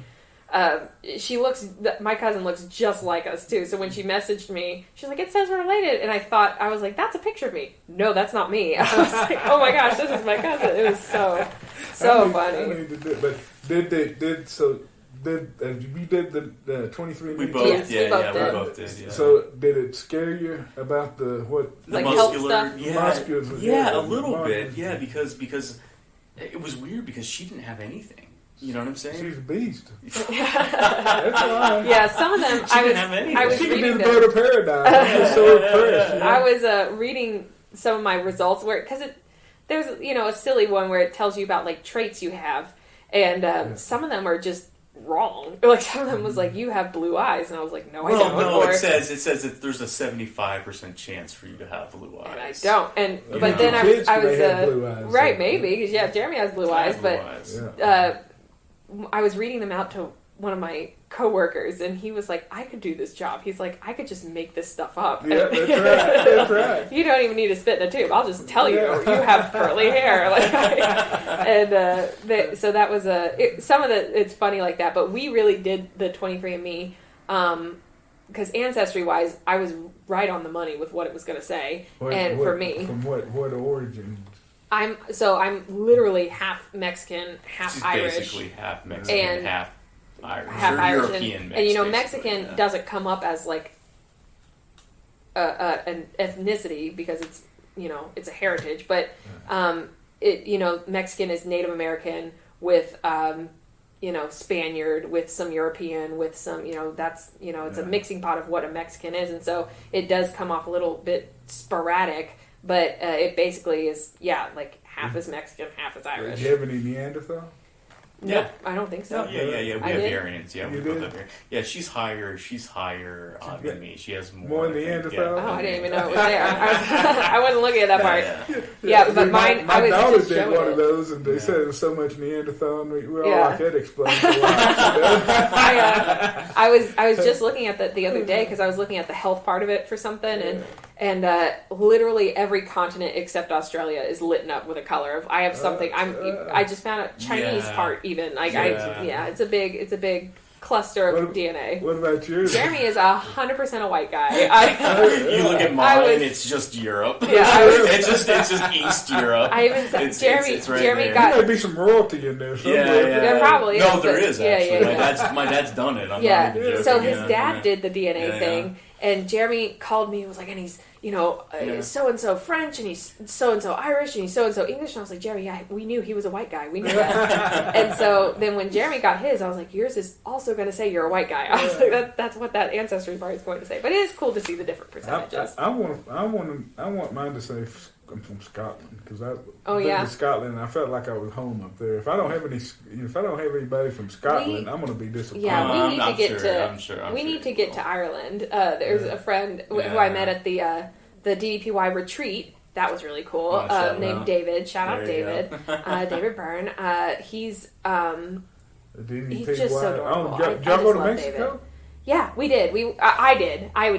Jerry didn't go. He was starting. Yeah, he was starting a new job, so he didn't get to go. But I went, and That's so much fun, isn't it? yeah, it was really fun, and I met so many people. I have a friend in Ireland who I talk to now, David, and we talk a lot. And So tell them what the retreat is. yeah, I don't know that Ireland do it anymore. That's the Okay, only that's thing. what I'm hearing. They may not do Let's it. tell you about the last retreat. The last retreat that they did in Mexico was The 10th retreat. yeah, the 10th retreat. It's been 11 years and 10 retreats because there was the 1 year where they couldn't do it, but it's a week in Mexico, and it's just like-minded individuals who all do DDPY, who just go there, and we do a workout every morning, and then the rest of the day is yours, and it's awesome, and you get to just hang out with DDP every so often. He just shows up and he's just chilling with you, and you're like, oh hey, like it's you. It's an awesome. It's going to be a shame they don't. Oh do yeah, that anymore. Yeah. so I think they're gonna convince him to do a few more. I don't know. He at the end he was like, okay, maybe every 3 years, or maybe every 2 years. Yeah. I think they have that house in Florida that they're building, That's I mean, I and think he I'd be wants burnt he wants out. people to go there. I mean, but- I'd be burnt out after 10 years. The of that. I mean, 10 years. I heard all the stories, you know. and a lot of it Yeah. is the same people over and over, but they're just their own little family. They're their own little sect of DDPY subgroup too, and they're Absolutely. I'm so happy to be a part of that one. And I have a friend in Arizona, Randall, who he's also lost 130 pounds or something too. He did We'll amazing. have to get him on and- the podcast. Oh yeah, and then who You're else? gonna have- Ashley and Rich, love them. Y'all got to tell me who. Becky, I don't who do all to try to get on Karen. here. I'm The just big gonna ones. keep shouting out names. All All right. of them. All those people. Karen was a part of the challenge too, and she you said, it was a switch that flipped, and because she had been doing it for the longest time. She was doing DDPY for the longest time, and then the flip switched, and she was like, now I'm going to do it to lose weight, and she did. She lost 50 something pounds, and it was awesome. That's crazy. Mm-hmm. Tell them about the contest because they're signing up. The contest Yes, the right contest now, is January happening to right April. now. So tell them how January to sign up. 1st through April 30th. You got a good? Yeah. Okay, that's how it is. Yeah. Good I job, think man. now there's going to be this new little subgroup of like champion spouses who are all doing it. 'Cause I want to say, Pat's wife is doing it. Who else? Awesome. Brian's wife is going to do it. Stephanie reached out to through Facebook, through Messenger, told me I ought to do it. Oh yeah, So Jeremy's like, oh, I can do it. I was like, worst case scenario, Dallas calls you. Like that's so weird. Like 'cause he knows me, so he's definitely going to call you at some point, right? Like it's because Jeremy, like he said, if he wants to do something, it'll just flip and he'll go for it. It's 190% even. He just goes for it. So you can't pick a better program than this. It really. I think one of the appeals of the program that not a lot of people talk about, I shouldn't say talk about, is from a male who has run or who has lifted. I look at DDPY as I want to be more flexible.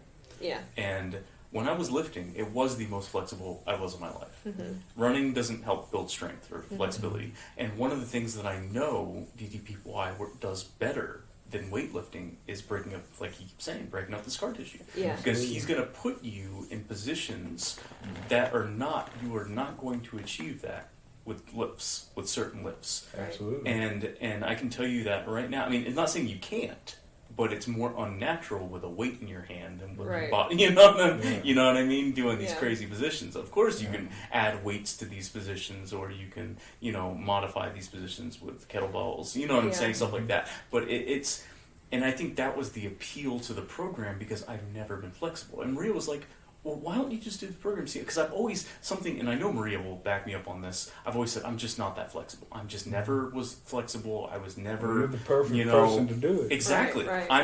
I'm really bad. Yeah. If you only saw before I even started weightlifting or becoming active, I mean, my stance, my posture, my flexibility. Yeah. I mean, I'm literally the worst. I don't know many people worse than me. You know what I'm saying? I don't either. I don't know many people worse. He's really not. He's just not flexible. I don't know many people. And he didn't even have fat to get in the way or anything. I was like, why can you not touch your toes? Like, I just can't. Even when I was 360 pounds, I was dipping and touching my toes. I could do that. But I will say, touching toes, I was able to when I was deadlifting and stuff like that. I was I was right at my toes. You'll be able to put your palms on the floor. Right. I can put my palms on the floor and bend my arms now. Like so I'm really curious to see how it stacks up compared to a traditional, like we were talking about, like a deadlift, squat, bench routine. I think there's even a post that I made on the Facebook page where I convinced Jeremy to do a workout with me. He said, well, I mean, it's not like it burns a lot of calories. Will it burn a lot of calories? And I took a picture. Right. I took a picture of me going, and I posted that, and it got so many likes. Everyone was like, "I know, right? Like, of course, it's gonna get your heart rate going or something." Yeah, and actually, that is a good thing. One thing I am pleasantly surprised about is it.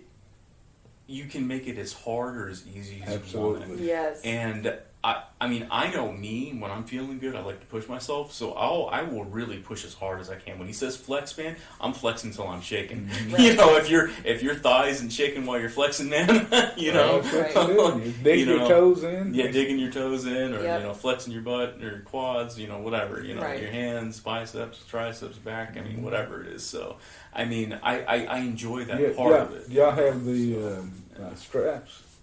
I just got them. To be a part of that transformation group, I need to.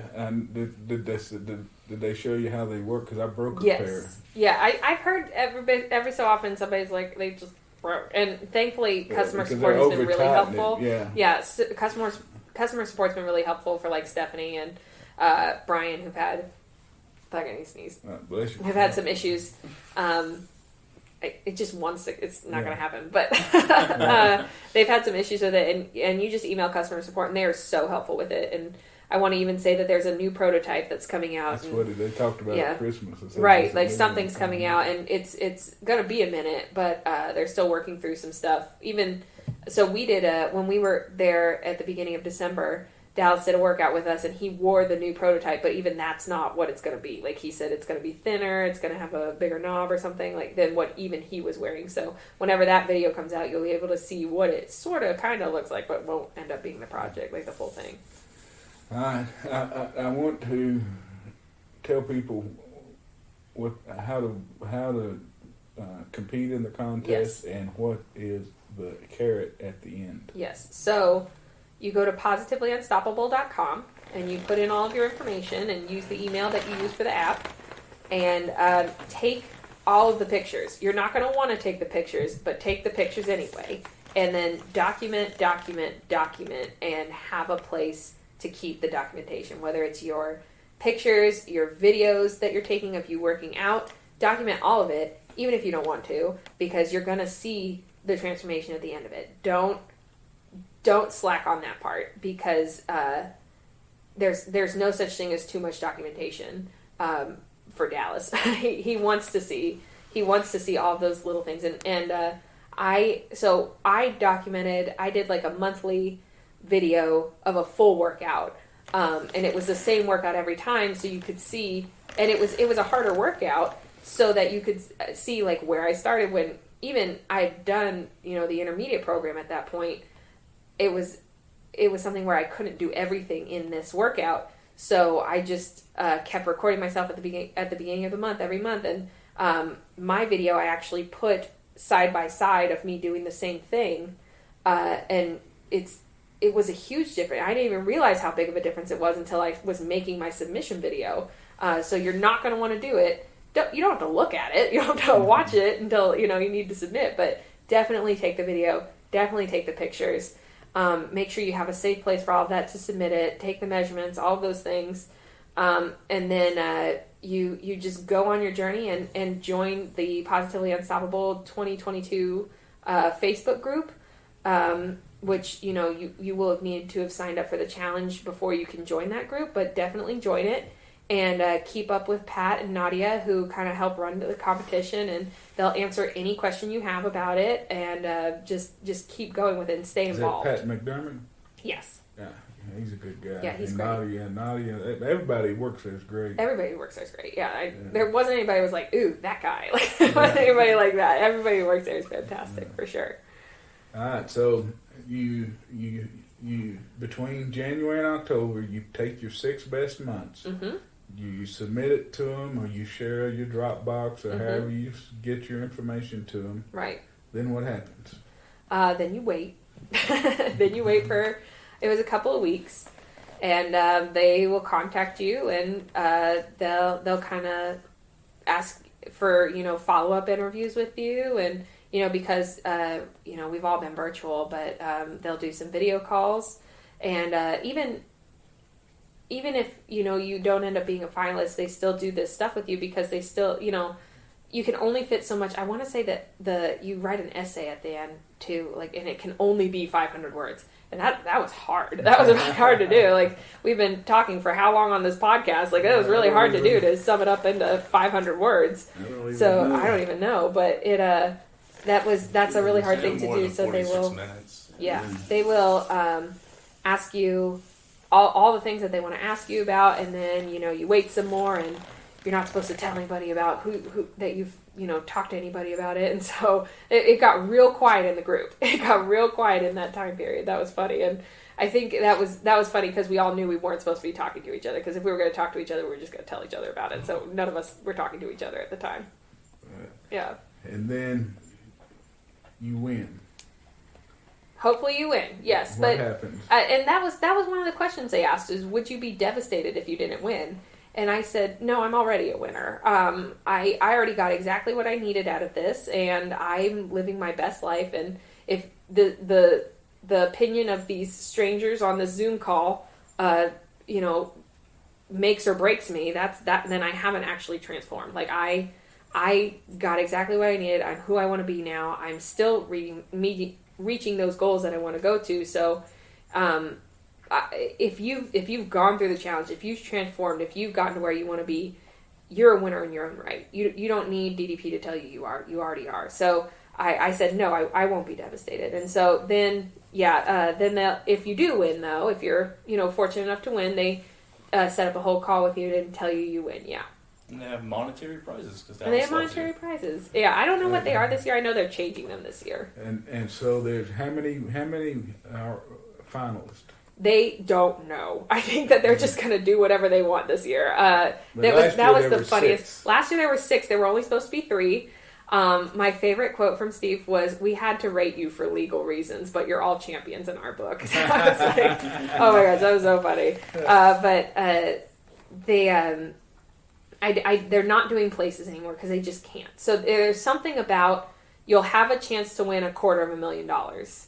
So I don't know. Is the new one? Last year it was a chance to win $1 million. The first 3 years it was $1 million. This year they've changed I it. think they want to get more people money. That's what I was talking about with people is they by lessening the prize they have more opportunity to give more people more money, and so I think that's really what they're going to do. I mean, they're doing this. Shoot more than $100,000 out of their pocket just to, right. I mean, and plus all the all the other stuff they do. Exactly. What did they do for y'all? Oh my gosh, we did all of the things. There was barely any time to sleep. They flew them out. They flew them out. They flew us out to Atlanta, and that first day, we hung out at the performance center, got to know everybody, took us to lunch, took us to dinner, took us to AEW. The wrestling show, I called it a match, and I was told that's not what it is, and I was like, okay. And so, and then at that wrestling show, they even had floor seats at the corner in the front row, and I was sitting up in this, in the stands because I don't care about wrestling. I'm sorry to say that. I don't care about wrestling, but I'm just not into it. I was like, I was really like, this is like Cirque du Soleil, but violent. Because what they're doing is amazing. Yeah. What they're doing is very coordinated. A lot of them are just so muscular. They're incredible human beings. I was like, I feel like we already know what's going to happen. Like, to me, it wasn't the world that I was in. So I was sitting up in the stands. I was enjoying myself. It was cool to watch. I didn't know, everybody had like a different hand symbol and like a sign or something, and that was cool. And then it was my turn to go sit at the front row, and it was a completely different experience. I was like, this is insane. There's fire everywhere. Cody Rhodes lit himself on fire. Like, it was great. You were up in the face of all these people. I was like, this is insane. I was like, I get the appeal now. Yeah. I really do understand the appeal. I unfortunately spoiled for it. I will only take those seats now because otherwise I'm not going to be interested. But then they took us backstage, saw a whole bunch of these people. The other champions are all big into wrestling, so they all knew everybody. It was so excited to see them get all fangirly about everything. T-Pain was there. That was cool. I don't know who T-Pain is. He's a music artist, and he was there, and I was like, hey, that's neat. And so that was cool to see him there. And so that was like the first day, and I was like, guys, that was like a whole year of my life gone. Like that day felt like it lasted forever. And Candy was there as well, and her husband. Last year's winner. She was last year's winner, and that was so cool hanging out with her. She's the most real person like you'll ever meet. Like I'm definitely going to get her on the podcast. Oh, for sure. And with her being the winner and. She accepted my friend request, and I was like, who am I that she accepted my friend request? That the 2020 Positively Unstoppable Challenge would accept my friend request. And then when I meet her, we're talking like we've known each other for years, and I'm like, this is crazy. She's the nicest person. Mm-hmm. And then I don't even remember a lot of what happened after that. It was because I was just so tired. They were constantly moving us. It was breakfast and lunch and dinners, all that stuff. The DDP's party, that was the last day. Vance was there as well. Yeah. We did a workout at the Performance Center with Dallas. There were interviews. There was a photo shoot. That was so much fun. We did karaoke during the photo shoot. We put makeup on Pat just because why not? He asked for it too, but we definitely put makeup on him. It was great. We did Wrestle-Peas. That was exciting. I was a part of 2 Wrestle-Peas. We did pan chicken and energy balls. Those balls I heard were unbelievable. They were really good, and both of them are Steph's recipes. And I just kind of was like, "Can I be in the video?" They're like, "Yeah. Sweet." So I just kind of tagged in onto the video. That was fun. And this is all at the Performance This is Center. all at the Performance Center. That's like a second home there. It was really cool. And we did Brian's interview where he went to pick the book, and I'm not going to give any spoilers about that. Oh, so that hasn't come out yet. Oh, I don't think. okay, Yeah. all right. So you can't, I won't talk about that yet. All right, So all right. that's happening, and we went to Top Golf.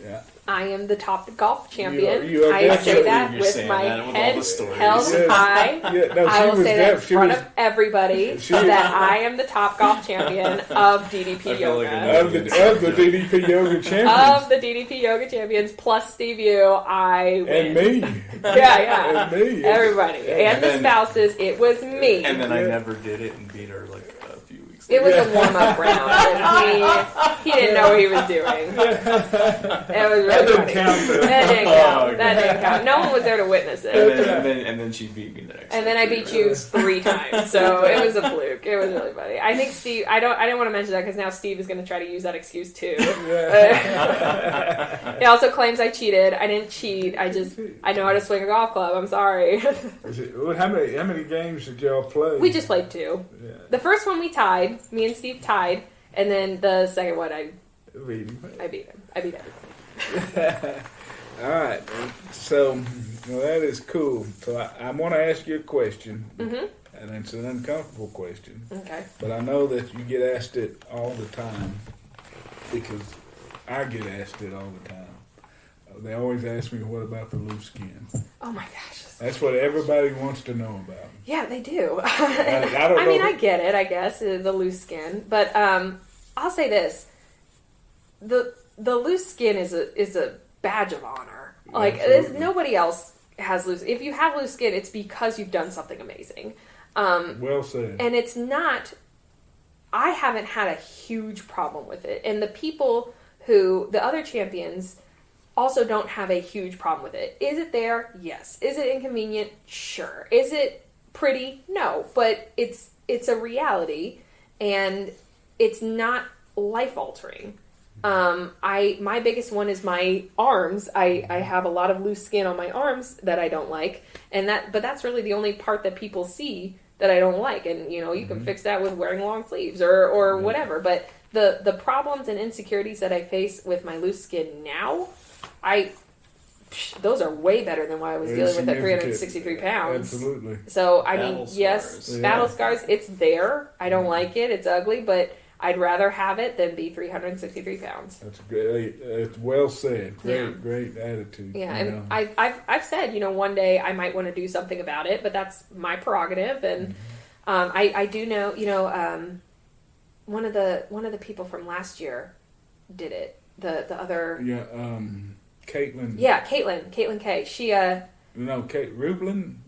I can't. Caitlin. I know it's Caitlin. Is it Caitlin? Yeah, she did it. And she made her journey public. Yeah, and I really appreciated that because it kind of even made me go, I don't know that I want to do that right now, because I was like, I had another friend who doesn't do DDP yoga. She actually did a weight loss surgery, and she's doing the skin surgery, and she did like her arms and her legs at the same time, and she ended up like losing her job because she couldn't go back to work when she said she was going to go back to work. So I know it's going to be a really painful journey, but if that's what you want and it's worth it, go for it. If for me, it kind of made me realize like maybe that's not something I want to do right now. So again, that community is necessary. You have to look at other people's success stories and failures or whatever life lessons that they've learned to help yourself. Yeah, and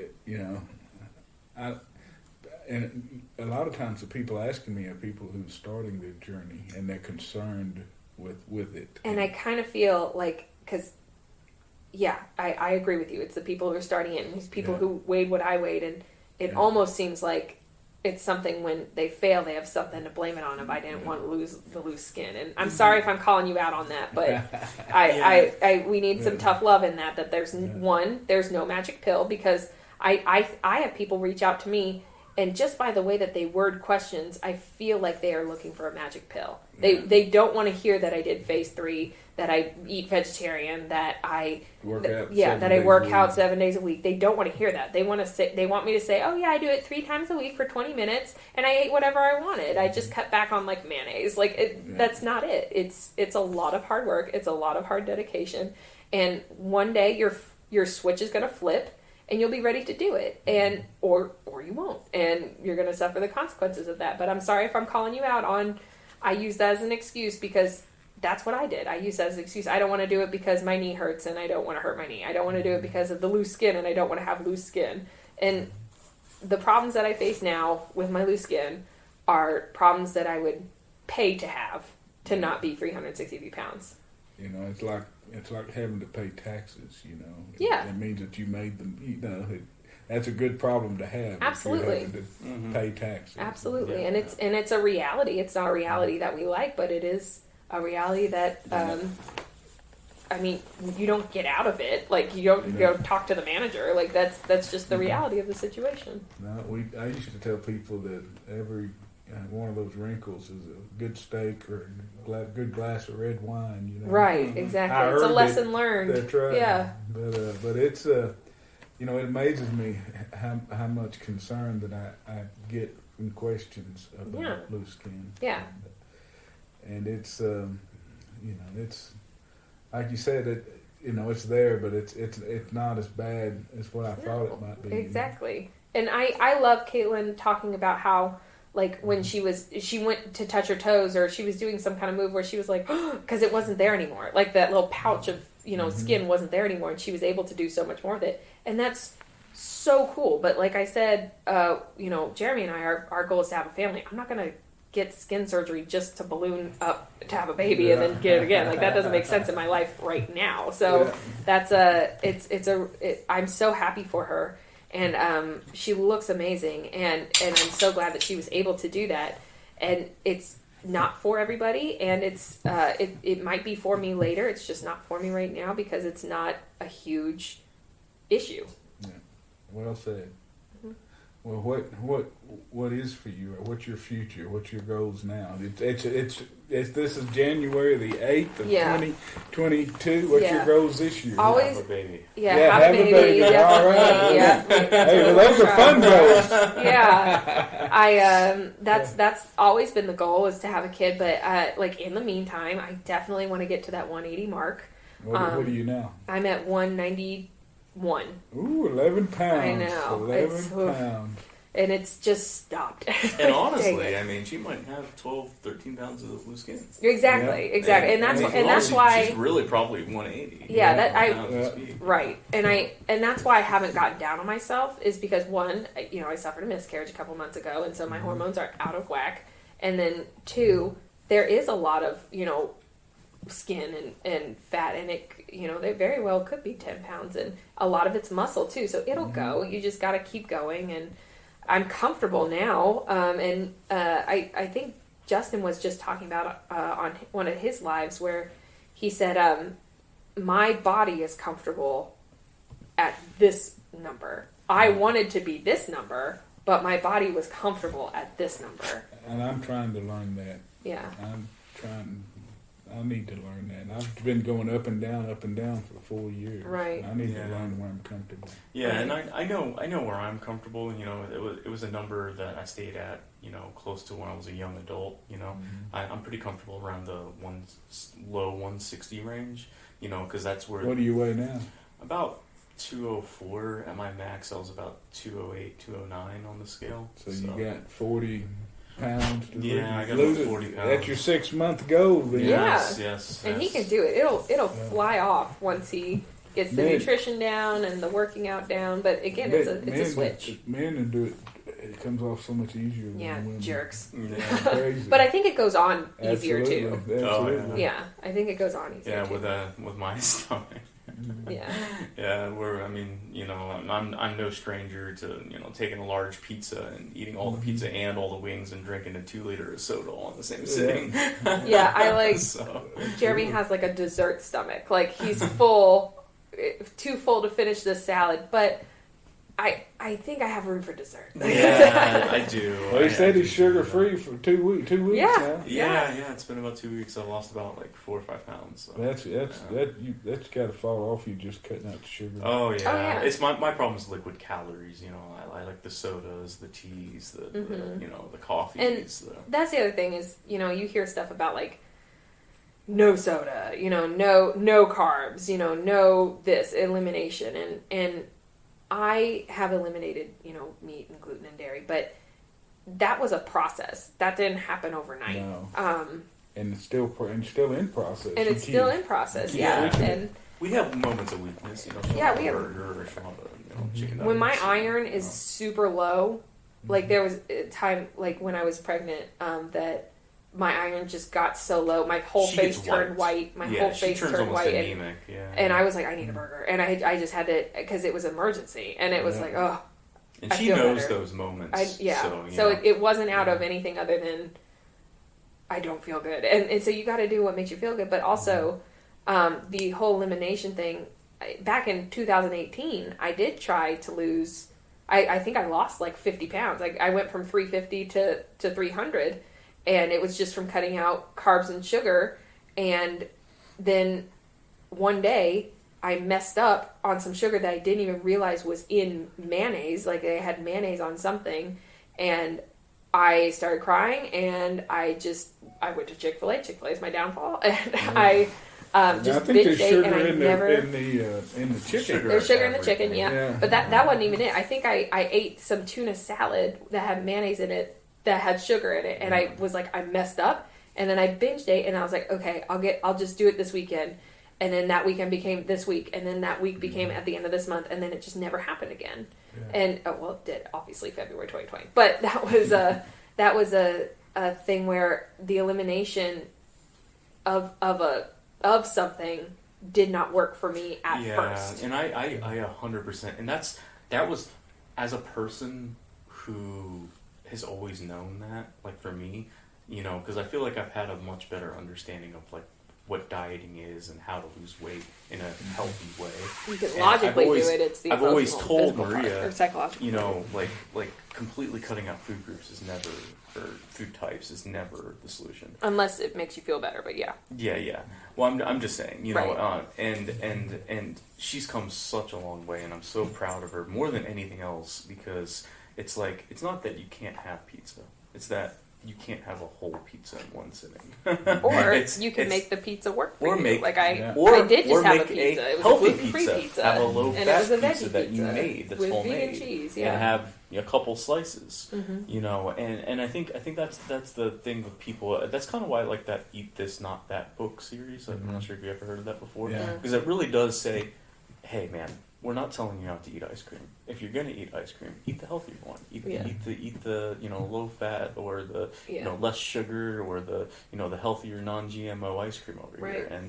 And I really, it's something that I've tried to advocate to Maria. Throughout this process. You would say you're not a bad person for having eaten this, yes, or wanting to eat this. You're not a bad person. And her argument was, I just can't right now, because my problem is if you give me a little, I'll take an arm. That's my problem. Right. And you're right. It's like if you're like, okay, well, if I'm gonna have a little, then I'm gonna eat the entire thing of the low fat thing of the whole package. So now when I'm cheating, it's me eating fruit at night. That's a different thing. And I just make a healthier cheating, and I don't deprive myself of it either. You have to listen to your body and understand, if I'm hungry, that's my body telling me I need food. It's not an urge. There's a difference between mental hunger and physical hunger. And I walked 5 miles today and then came and did a workout with you. I'm hungry, so I should feed myself. It's not whether you're intermittent fasting or whatever,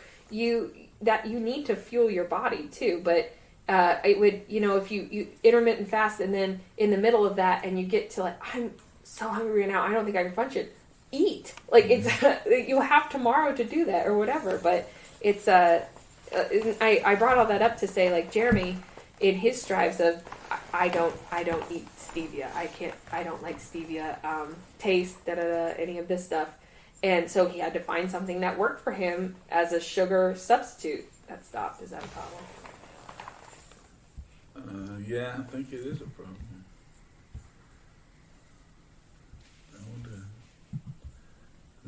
I must have hit it. I don't know what we cut out some of the. Oh well. Well, I'm glad you saw. I wonder how long we've been talking. I don't know. It just stopped moving out of the corner of my eye. But I guess I'll reiterate that part of just making those better choices. When you eliminate food, excuse me, when you eliminate certain like carbs or sugar or whatever, or soda or something, but then it's like all you can think about. That's what I end up binging on. Mm-hmm. So it's a process, and you learn from it, and it's only failure if you don't learn from it. So like with Jeremy, he just found he loves Dr. Pepper. He's a true Southern boy, loves his Dr. Pepper. We just found Dr. Pepper Zero, and is that something that all the health nuts are going to advocate for, that he even drinks soda at all? No, but it works for him, and if it works for you, do it. If you feel good on it, do it. But don't also kind of judge your progress based on what other people are doing, or your success based on what other people are in success, because you're just going to be disappointed. I've heard of one of those. I tried Overeaters Anonymous for a while, but I don't even think it was there. But some 12-step guy told me, compare and despair. That was one of their mottos, compare and despair. So you don't ever compare your journey to someone else's journey. No, because it's all different. Even, you just compare me and Steph, who are both women. Our journeys have been completely different. You compare me and Brian, who've lost about the same amount of weight. Our journeys have been completely different. You don't know what that person's struggling with. You're just seeing what they're proud of when they post it on Facebook. Yeah. That's why I've also tried to. I did in the Positively Unstoppable Challenge. I did post about the miscarriage when I had the surgery to clear everything out. I did post about, so only the people in that challenge knew about it at the time, that I felt that it was important to do that because this is not a perfect journey, and there's no such thing as a perfect journey. And I kind of felt like, with the way people were messaging me, like, they thought that there was no struggle here. It's all struggle. It's a struggle every minute, every day. Even I get, a thought in my head about I want a piece of chocolate, and it's there with me for the whole day, and it's anxiety inducing. It's, it makes me feel bad about myself because why do I want chocolate? It's not even good for me. And can I even afford to eat that chocolate right now in terms of my calories? And it's a whole process of, it's a minute to minute decisions of continuing to stay on the track that I want to stay on. How do you make those choices? What's the process goes through your head? I'll say this: stepping on the scale every morning helps with that accountability, because I found that if I look at it every week, I can cheat today. I can have this today. That's because right. Tomorrow I'll make up for it. Yeah, I weigh on Wednesday, so I know if I can eat something Thursday, right? Or Friday, exactly. Because then I'll have the rest of the week to finish it, and I can't, because I know I'm going to have to step on that scale tomorrow morning and see a number that I don't want to see. And if I see a number I don't want to see, but I did everything that I know I'm supposed to do, I don't feel bad about it, because that's just data. That could be water, that could be salt, that could be anything. Yeah. That could be, it's cold outside. Like, who knows? It's crazy what the body does. Exactly. It's just data. It's not a reflection of who I am. But if I do eat that piece of chocolate and then I see a number on the scale, I'm torturing myself. Now I'm like, I shouldn't have done it. And that's not always great either. You do have those days, there's celebrations, and, you don't have to go overboard on it, but you also have to keep that balance of, gotta hit that sandwich just right. Right, because you don't want to get to those celebrations and look forward to that celebration and go, I'm going to eat whatever I want on my birthday, because then I have, because then it comes the next day, well, this is my birthday weekend. This is my birthday month, and we don't even celebrate birthdays, so that's helpful for us. I don't even have that excuse anymore. That's what happened to me after Christmas. I just, for the first time in 4 years, I just totally went for it. I just went for it. I mean, I was eating Reese's. I'd go to the grocery store and get all these different candies. Yeah. And because I hadn't eaten them in so long, and chips and it's usually when I cheat, I eat something good, but I binge eat it. Right. and I eat a bunch of it. Right. But this, for the first time in 4 years that week, I ate without remorse. Whatever I Right. wanted. Fried seafood platters and desserts and I paid for it. Right. And so we just celebrated like our anniversary, and we had How many years? 5 years. Congratulations. Thank you. Congratulations. And I surprised him with bringing his brother into town. I'd actually never met his brother in person. That was fun. And so Was he hadn't this seen him in about 5 years. A 23andMe new thing? No, it was a real brother. It was his actual brother. He grew up with him. And he, so we treated him around, what is Texas known for? Food. Like, we went all around, got food everywhere, but, I was still able to make accommodations for myself, and, I ate breakfast tacos, and but I got the corn tortillas instead of the flour tortillas. Like, you can still, make accommodations. I shouldn't say that like everybody can, because in Dallas we have so many options here. There's so many options for food and so many options for healthy food. And too, our favorite restaurant is called Bread Zeppelin, and that one's, there's a couple of them, but the one that the one that we went to, the one that we went to is in downtown Dallas, because I used to work downtown, and I always get the bowl because it's a ginormous salad. And it's really good. Their dressings, they have dairy-free dressings and gluten-free dressings, so I really appreciate that. The dressings are really great. That's what makes the Where's place it at? absolutely. What's it at? It's on Main Street in Dallas, but there's also one in like Irving. There's a couple around. See, I work downtown when I go in. Main and see, I work at the courts building, which is down there. Oh, you're right there. It's you know what I'm talking about? No, not that one. not that one. Jeremy's not from here. Yeah. It's on where Ackerd. the Kennedy, Ackerd. Where the records building, yes, the Kennedy and the Daily right Plaza. there. So it's that's where I work. Is right there by Daily Plaza. Yeah, it's on Main and Ackerd. So it's kind of back up like toward Neiman Marcus. Yes. Okay. Yeah. I know what Neiman Marcus is back up there. It's I would say it's a block from that. I'm forgetting what that cross street is. Field Street, Main and Field. Bread Zeppelin. And then, so they have the option for the bowl, which is a salad, which is what I always get. And then there's a Zeppelin where they take a French loaf and they take out the innards of the bread, and they use that for like the croutons and the like bread pudding. They make bread pudding out of it, and they shove your salad into the bread, and now it's like a sandwich. And Jeremy loves the Bread Zeppelin. I was by far the most skeptical person you could ever imagine for something like that. And I go there, and I'm obsessed. And we've been all over Dallas. Right. And it's probably one of our favorite places. I'm going to have to try it out. Oh, yeah, definitely. I was so skeptical. Yeah, the bowl is great, too. Because I love bread, man. I mean, you put a salad in bread, I'm just like, great. Yeah. The bread's homemade. It's fantastic. Are you vegetarian, too? So the way I used to, it's hard to explain. For a long time, I went without a lot of meat. I would have meat a few times a week. Like, for instance, when we would go out or go to a restaurant, I would have meat. But, like, all of our meals at home were, like, zero meat. I've kind of gone back, like, recently, within the last, like, 3 months, and kind of gone the other direction. But I genuinely feel better when I don't eat meat. Or even if it's just, like, once or twice a week, I notice a huge difference. There's a lot of people that have really pushed for me to go vegetarian online, because all the feedback. I think the thing is people need to be very careful about their protein intake, and their general omega 6 and vitamin B. There's general nutrients that people don't get a lot of, because this is something I think I've talked to Maria about this, but the problem isn't a vegetarian or a vegan diet. The problem is the availability of foods in the U.S. market. We don't have things that Europeans have, like figs and, like just fresh oil. You know what I'm saying? Or if you do, you gotta go to a specialty store. A lot of people, once they get in the zone with something, they don't branch out.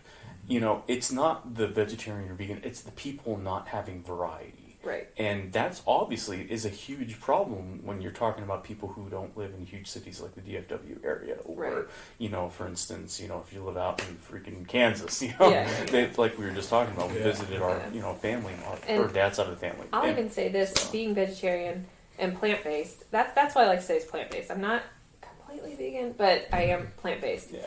And when I say that to people here in Texas, everyone goes, "Oh, okay." It's when I say I'm gluten-free that they're like, "Oh, like that's you're one true. of those." And that's really Gluten funny. free is the line for And so then they call you Karen, right? right, or something, Yeah. just like ooh, or a Like, hippie, or where are you yeah. from, California? Like, you get a bunch of that stuff. But she has an allergy. I really believe she has I do have a gluten allergy. I have a Yeah. gluten intolerance. It's not an allergy, but Well, to me, an intolerance is an allergy. I just don't feel good. I can but tell you that when I eat the way DDP tells me to eat, you feel I better. lose weight and feel better. Yep. Yeah. And Absolutely, 100%. I have when I think he's going to be in Dallas in April, and I already told him I was like, I have like 3 restaurants I need to What's he take you to. doing here? He has, I think, I didn't know that. something is coming. Some wrestling show is coming Ah, at the AT&T Stadium. I hope he does a workout. He is. He's not doing a workout, but he's doing like a signing or something. Oh, okay. April yeah. 3rd. So he'll be here. Okay. Yeah, so he'll be around here, and I already told him, and he said tell Paige, so I was like, okay, I gotta tell Paige, like we gotta go to these restaurants. So there's so many varieties. We're very fortunate to live in Dallas where there are so many varieties. What are the restaurants? True Food I've Kitchen. been to True Foods. That place is really great. What was We the love other one? RJ's. Oh, there's a brunch Where's- place that I just went to. Where's RJ? RJ's, I wouldn't say really falls into this category. For RJ's what? isn't. Well, we're talking about like places you can get like healthy food. Oh, I'm just- RJ's a He's brewery? just no. He likes RJ's the Mexican RJ's is food. like my Mexican favorite food. Yeah. restaurant. yeah, It's like a that's not what Tex-Mex we're place. talking Yeah. about. But Sorry, I'm in He's my just own like lane good over restaurants. here. Hey, Uh, RJ's. True Food Kitchen is Shout good, out. and Have then you been to South Paul's? no. It's kind of like a sandwich salad place. Oh, okay. It's only like open breakfast and lunch. And Oh, it's got it. organic. It's all organic. Oh, very cool. And it's there's only like 2 or 3, I think. But the Mhm. one there used to be one off of McKinney, but they closed it. Mhm. But there's one right off of Mockingbird hmm and the toll road. Oh, okay. Oh, okay. Yeah, if you take if you're going north on the toll road and you take a right on Mockingbird, Uh huh. you come to the first right and take a left, Uh huh. and then it's like on that next side street. Oh, Right in there. very neat. And then It's good. I mean, Salada is a good salad place. Snappy I salad. started to go there the other day, but Yeah. they were closed. Oh. Yeah, they're good. But I wanted to try enchiladas. Yeah, that place is good. And then I just found a brunch place. My friend just took me to a brunch place up in Frisco, Barney's Brunch House or something, and they had a tofu scramble for me, and I Oh, was really? like, "That's awesome," because I enjoy tofu, but it you gotta put seasoning on it. It's not good by itself. You gotta put all the. I've gotten super into seasonings and like sauces and all of that stuff because you have to. But Yeah. I also yeah. use the Tasty app, Tasty by BuzzFeed, because you can refine your search by vegetarian or vegan or gluten free or whatever, and they have videos to do it. So even I can do it because I don't know how to follow a recipe to save my life, but I can watch a video and do it. Yeah. So if it's on YouTube, I can pretty much do it. So that was really helpful in finding new and cool recipes. He really likes a bunch of the stews that I've made from there, and Yeah. there's been a couple of things on there that he enjoys, even because, like he says, like We eat a lot of Brussels if he sprouts, wants so- meat, I love Brussels sprouts. yeah, Yeah. if he wants I tell- meat, I tell he you- has to cook it. My favorite thing, and it's weird, probably out of this whole change of eating, Mhm. is roasted broccoli. Oh, yeah. Rolled in olive oil. Yeah. And Mary seasons it. Right. And then cooks it till it's crisp. Seasonings are great. Oh, man. I just crave. I could eat a whole cooking Oh, sheet yeah, of yeah. that Wow. roasted broccoli. Yeah, we roasted vegetables are fantastic. We got into sweet potatoes, man. Sweet for a potatoes. while. So We that's make the sweet that's the potatoes cool like part. 1,000 In the different phase ways. 3 program, you're not supposed to combine meat and carbs. You can eat Yeah. carbs, like healthy carbs, like potatoes and You have rice and all like a that stuff. sweet potato, Yeah. but you don't have any meat. But I can eat carbs now because before I wasn't Before eating she carbs. wasn't, yeah. And see, I think realize I like carbs more than I like meat. See, I think that's part of my binge eating. Yeah. I'm beginning to get there. I mean, I know it's... Because when I binge, it's on carbs. Yes. Yeah. Because I know, it's emotional, psychological, Yeah. stress, it's all that other stuff. But when I'm losing weight, Mhm. I'm not eating any carbs.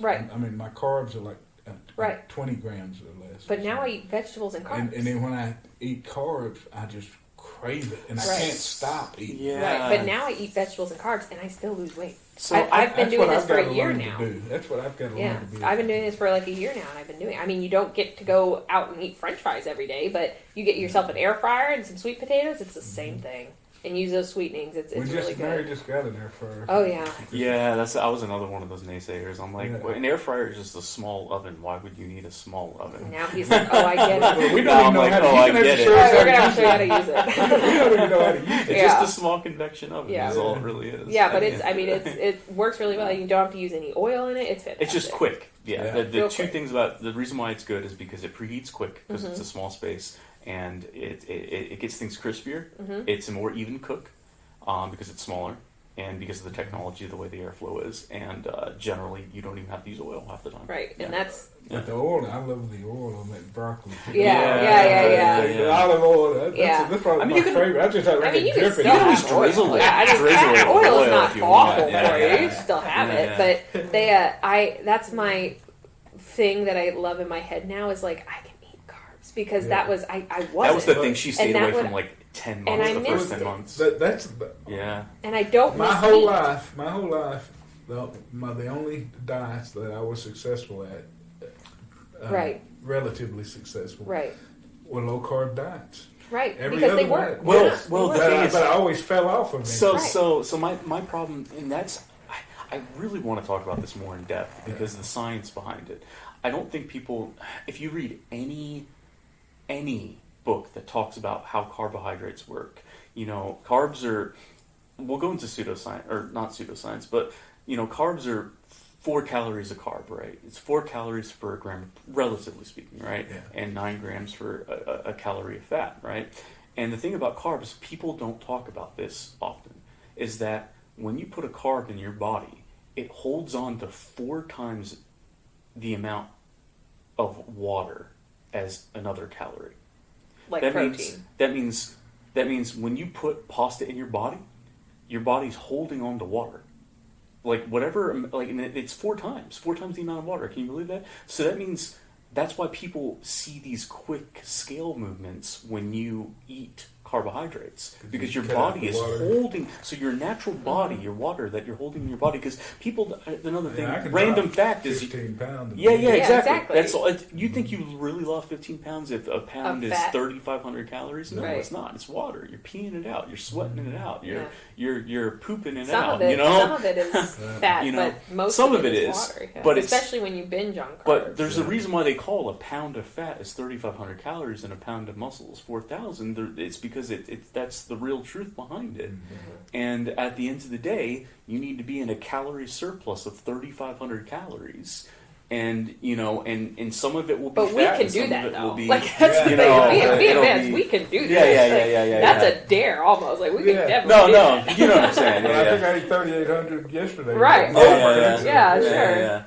But I guess all I was trying to say, the whole point I was just trying to say about any of this is just to summarize, is Like just carbs are not dangerous; they're just different. You they gotta just work them differently. fluctuate. They just fluctuate your scale weight. Right, and very I widely depending on how much you eat of it I like and saying how active you are. I like you know, saying so, I yeah. get to eat carbs. I Yeah. have to eat carbs now. Yeah. Now that I'm not eating meat, I have to eat carbs. And I feel like once I explained this to her, I was like, you can literally eat carbs and Yeah. lose weight. You really can. Mm-hmm. I'm sorry. And you know what's a random fact that I have to keep telling people? I'm like, guys, did you know that Italy is one of the only countries in the world that has the most centennials? Like people who live over I 100? learned that from a Netflix documentary. And you realize that they eat more pasta than anybody else on earth. Yeah.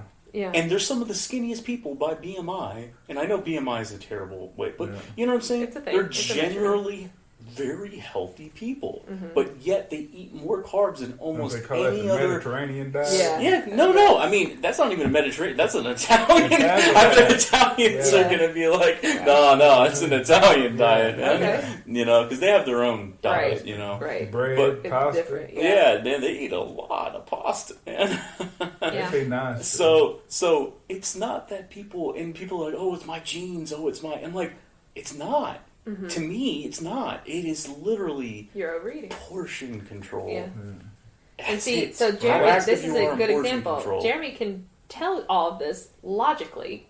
It's an emotional and psychological thing that has led to weight gain. That's, I mean, we can all I talked with her. I talked facts, with her about absolutely. this, you know, a lot, you know, and I'm until telling that you, until that switch flips or flip switches. Yeah, but like being vegetarian was cool because at first I wasn't eating carbs. I was just eating like vegetables, and like every so often I would have fruit. But then I was like, no, I love fruit. Yeah, it's really good, and I don't eat it because of the carbs. Right? But then I realized I have to start eating potatoes. I have to start eating rice, or I'm not going to get enough calories. Yeah. And I'm not getting what I need. I have to eat beans. I have to eat those things, or I don't get enough calories in a day to even maintain. Okay, I'm going to ask you this. You may not want me to ask you this on publicly. Okay. What about gas? From being vegetarian? Yeah, because it seems like let's ask Jeremy about my gas. When I ask him, he'll probably give you a more honest answer. But when I eat vegetarian, when I eat a lot of veggies, I have a lot of gas. So the real truth is, I've noticed slight. Well, like when she may fart once, it's a little worse, but it's but that's it. No. Yeah, but the honest truth is, like, I noticed a slight difference. Yeah. I mean, honestly, from someone like me, I hate to say it, I'm way worse. When I eat healthy, my body just goes, okay, we need to fart. Yeah, all the time. You know, I eat vegetables, and my body's like, gas, fruit, gas. Yeah. You know, but yeah, I never get pain from gas. Somebody told me I should do try charcoal tablets. Yeah. I've never heard of that. Someone said try charcoal tablets. I've never heard of that. For what? For gas? For gas, really. I've never had a problem with gas though. So. I have a huge problem. That's awesome. I have a huge problem. Maybe it's a men's thing. Yeah, I don't know. It's a huge problem. Yeah. I would say I haven't noticed a huge difference. Yeah, I would say slight, very negligible, if at all, difference. I've got to think of something else to ask you to end this. This is a horrible place to end. Horrible place to we got to talk about something else. So the baby, we're going to have a baby this year. We definitely want to try to have a baby this year. Absolutely, that's priority numero uno. Yeah, I mean that's we're ready, and as ready as you can be for that, I guess. So. And then what's your workout schedule look like right now? I work out every day. Being in education, by the time I get home from school, I've learned I don't want to work out. I'm done. I might get home at 5. I might get home at 6. So it just. And then, dinner and everything, and if I work out, am I even going to put enough into it? So I get up at 5 in the morning, and I do a workout before I go to school. And me, I'm definitely different that way, because I prefer, like, it was a struggle to get up and say yes to come here. I'm dead serious. I'm a night. I like working out at night. But I won't do it. So, again, just making it for my own. So you do it before? I will, if I'm made to. Honestly, like with him, if he wants me to do it with him, and I know that beforehand, I will, but then I'll get really upset if he's like, oh, I don't feel like it tonight, because then I've wasted my time of doing it in the morning. So I would rather I have to stick to my commitment. I would rather do it in the evening because then I can sleep in more, but I find I won't always do it. And so I do it in the morning, and if he wants to do one too, that's fine, especially at where you are now doing, energy and fat burner. We could all do an energy and a fat burner. Why not? So I needed it. Right. I didn't realize how bad I was. Not doing it 3 or 4 weeks. I think my longest streak of doing it every day was 9 months. Damn. Yep. And then she went. Well, you know Jennifer. You know Jennifer Jolliker? Yes. You follow her? Yeah. She's I don't know, 1,700 days straight. Exactly. That's There's so many people who are like, there's a guy ahead That's of crazy. Her. She's number 2. That is the most unbelievable. Yeah, the guy. Well, she broke her back. Yeah. At a jet ski deal in Mexico, and she did bed flex to keep the streak going. Bed flex and then breathing and all of that stuff.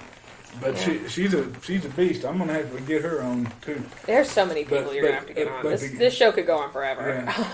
But the guy that's beating her, and he never posts. Mm-hmm. And I met him at the summit before they had COVID. And Right. Stopped it. Oh, I see. Jesse Amaral. It's either Amaral or Yeah, I've heard of him. He's got her ahead of her by not much, but Right. he's like ahead of her a couple of months, a month Right. or two. But he never posts about it. No. I've heard of him, though. The legend of. The legend, and he's like he's this big around, Right, skinny. right. You know, he's a funny guy. He's from I think Pennsylvania or somewhere. Yeah, my brother lives up there in Pittsburgh. Somewhere up around. That's there. where Brian is too. Brian Tan is up in Yeah. Pittsburgh. Yeah, we're gonna go to his wedding. We're going to his You're wedding. going to Brian's wedding? Yes, in end of April. That dude's a beast. He's amazing. I actually just talked to him yesterday, so I had to fill in for a teacher really quick. I say really quick, it was about half an hour, and there's this fifth grader.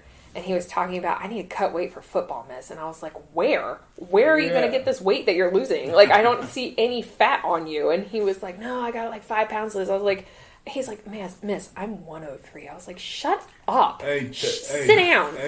Sit down with your 103. And I was like, I'll show you real fat. And so I pulled up my Facebook Friday because that was on, or I think it's Fabulous Friday now. That was on, the homepage still, so I was like, let me pull this up and show you what real fat is. Yeah. And so we watched it, and then they thought that was crazy because this is a new school. They didn't know me when I was 363 pounds, and so they were like, that was you? And I'm like, yes, they knew me.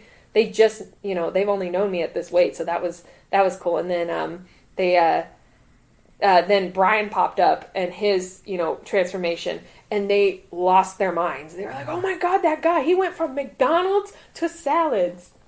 He was doing crazy stuff, and so they started flipping out about Brian. So I was like, let me FaceTime Brian right now. So I got him on Messenger. I was like, what are you doing? And he was like, working on something, but I'm free. What's up? And I FaceTimed him, and I had him looking at the kids, and they thought it was so cool because they're like the haters online who are like, not real, photoshopped. They were like, hey, there's no way. And I showed Brian, and they were like, oh my god, he's a real person. It was so cool. So definitely shout out to Brian for letting me call him in the middle of his work day. Tonight we're going to go see her mom All right. and her family. So not that I don't see my mom enough at work, but I appreciate y'all taking the time to coming down and working out with me. And Mary and I needed it. Yeah. To get jump started again. Thank you. Yep, we're not that far. So anytime you're like, I need someone to work out with, we're not that far. We're really not that far. Next time we'll have to come up there. Yeah. Sure. But and being the guinea pig for the first podcast. For sure. And, I enjoyed it. Yeah, man, I appreciate y'all doing that, and I hoping, it's like the community. I'm hoping this helps other people. That's the main thing.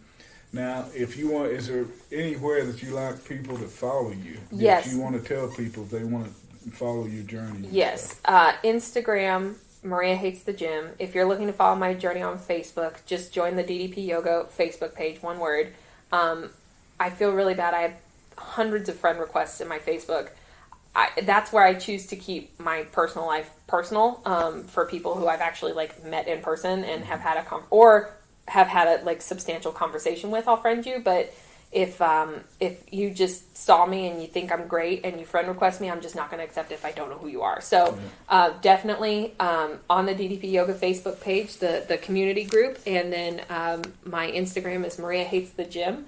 And that's where I do most of my posting for my journey. Obviously, if we meet in person, and we're friends on Facebook because I met you in person and we've had conversations. So Vance gets to be my friends, but that's just please don't be offended if I don't accept your friend request, just because that's it's too much to manage for me. So that would be my caveat is there or Instagram. And Jeremy, you said you have joined or going to join the channel? I'm going to join. So you're committed now. It's on recording. I got it on several devices. No, I already know. I told Maria this is how I keep myself committed. That's why I post.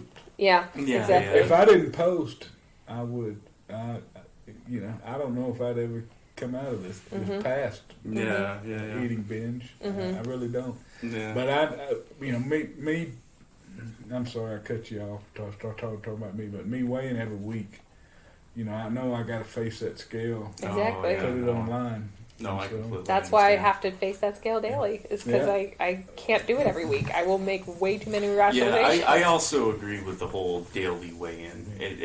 I genuinely have to look at my weight because so long as you don't tie it to like this is who I am. Like it's just a number, and the less power you give it, the less meaning it has. Yeah, I just feel like it tells me where I am. It's just one bit of measurement. Where can people follow your journey?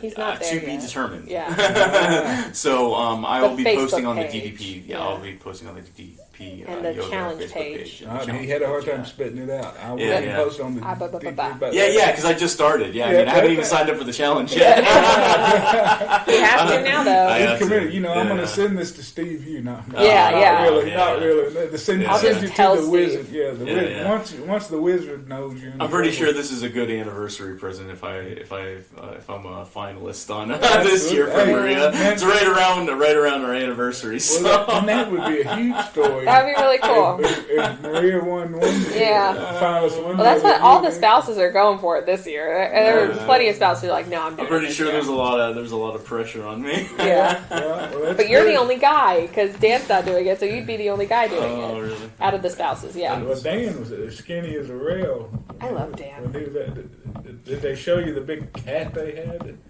Yes. They had a big yellow hat that belonged to Yes, I heard that some whole wrestling- hat story. Yeah, Yeah. they're funny. Well, Dan is fantastic. Steph is amazing. I took my pictures, by the way, so Yeah. I mean I have my Oh, he's before. committed. I already Yeah, told you I'm he's committed, committed. man. I got the Committed. pictures already. So Hey, I got the, well, do the pictures, do everything, Yeah. Yeah. and I encourage you to make it as public as you feel comfortable. yeah, I will. I planned on kind of like Maria, but I wasn't gonna wait, like until I lost 100 pounds to make a post. Oh yeah, I was that's gonna wait. It's only for us losers. I was gonna wait until I lost. I saw a significant difference in between my Just pictures. put it out and there. then put it out there. Just put it out there, man. Just put it out Even there. if you don't, though, people will point out the differences for you. And it's amazing. Yeah. It's unbelievable the positivity and the support you get in that. All right. Any advice you have, except for your husband since he's competing? Any advice you have for people wanting to get into DDP yoga, wanting to get into the contest, wanting to change your life, wanting to lose weight? Any wisdom or advice you can give those out there that's beginning their journey? If you're looking for a magic pill, this is not it. This is going to take work. It takes determination. It takes a mindset change. It even takes a lifestyle change. If you're looking for a magic pill, this is not it. So be prepared to fail at some things and be prepared to learn from those failures and be prepared for setbacks. Be prepared for the scale to not say what you want it to. Be prepared for mistakes. Be prepared for results that you didn't ask for. Because it's all going to happen, and don't let that ruin you. Because there is always, just this weekend, or just this week, or just this month, and that's going to turn into a year, and that's going to turn into several years. And you owe it to yourself to just do it. You owe it to yourself to just do it. And if you don't have the mentality for it, that's okay. It's not for you right now. But understand that it's nobody else but you. Only you can actually make this change. Nobody's going to do it for you. If I could do it for you, I would do it for you. Absolutely, I would. But I can't. So it's only up to you to do it. And only you are going to be able to do it. So just do it. Well And I said. hope Nike doesn't sue me for that, but I'm going to use it. Yeah. Just do it. Just do it. Now, I imagine you'll get a lot of help defense if they come after you. Sure. Yeah, that'll be fine. Yeah. But, all right. Well, thank you for doing this. Thank you for participating. Thanks so much. For letting me play like I'm a podcaster. So, Absolutely. We love being your guinea pigs. And I hope I didn't do anything or ask anything or do anything offensive. Nope. I apologize if I did. Not at all. No, I'm And great. I appreciate you all coming and doing this, and thank you for reaching out to me about working out. We got to do it again. Absolutely. All right, guys. Y'all have a good weekend. Thank you for listening to the podcast today. I'm your host, Vance Hines of Transform with Vance, where transformations begin every day. Please take a moment, if you will, if you like the podcast, to subscribe and follow, and you can find us on social media as well, either under Vance Hines or Transform with Vance. Please tune in and subscribe to our feed. You'll be able to hear lots of transformation stories. I'm in search of interviewing as many transformations as I can find. So if you have a transformation that you would like to have someone interview and have and appear on the podcast, just send me the name and number, message me, and I'll reach out to them and try to get them here. But no matter what, a better life begins on the mat. Get on the mat and start your transformation today. Thank you.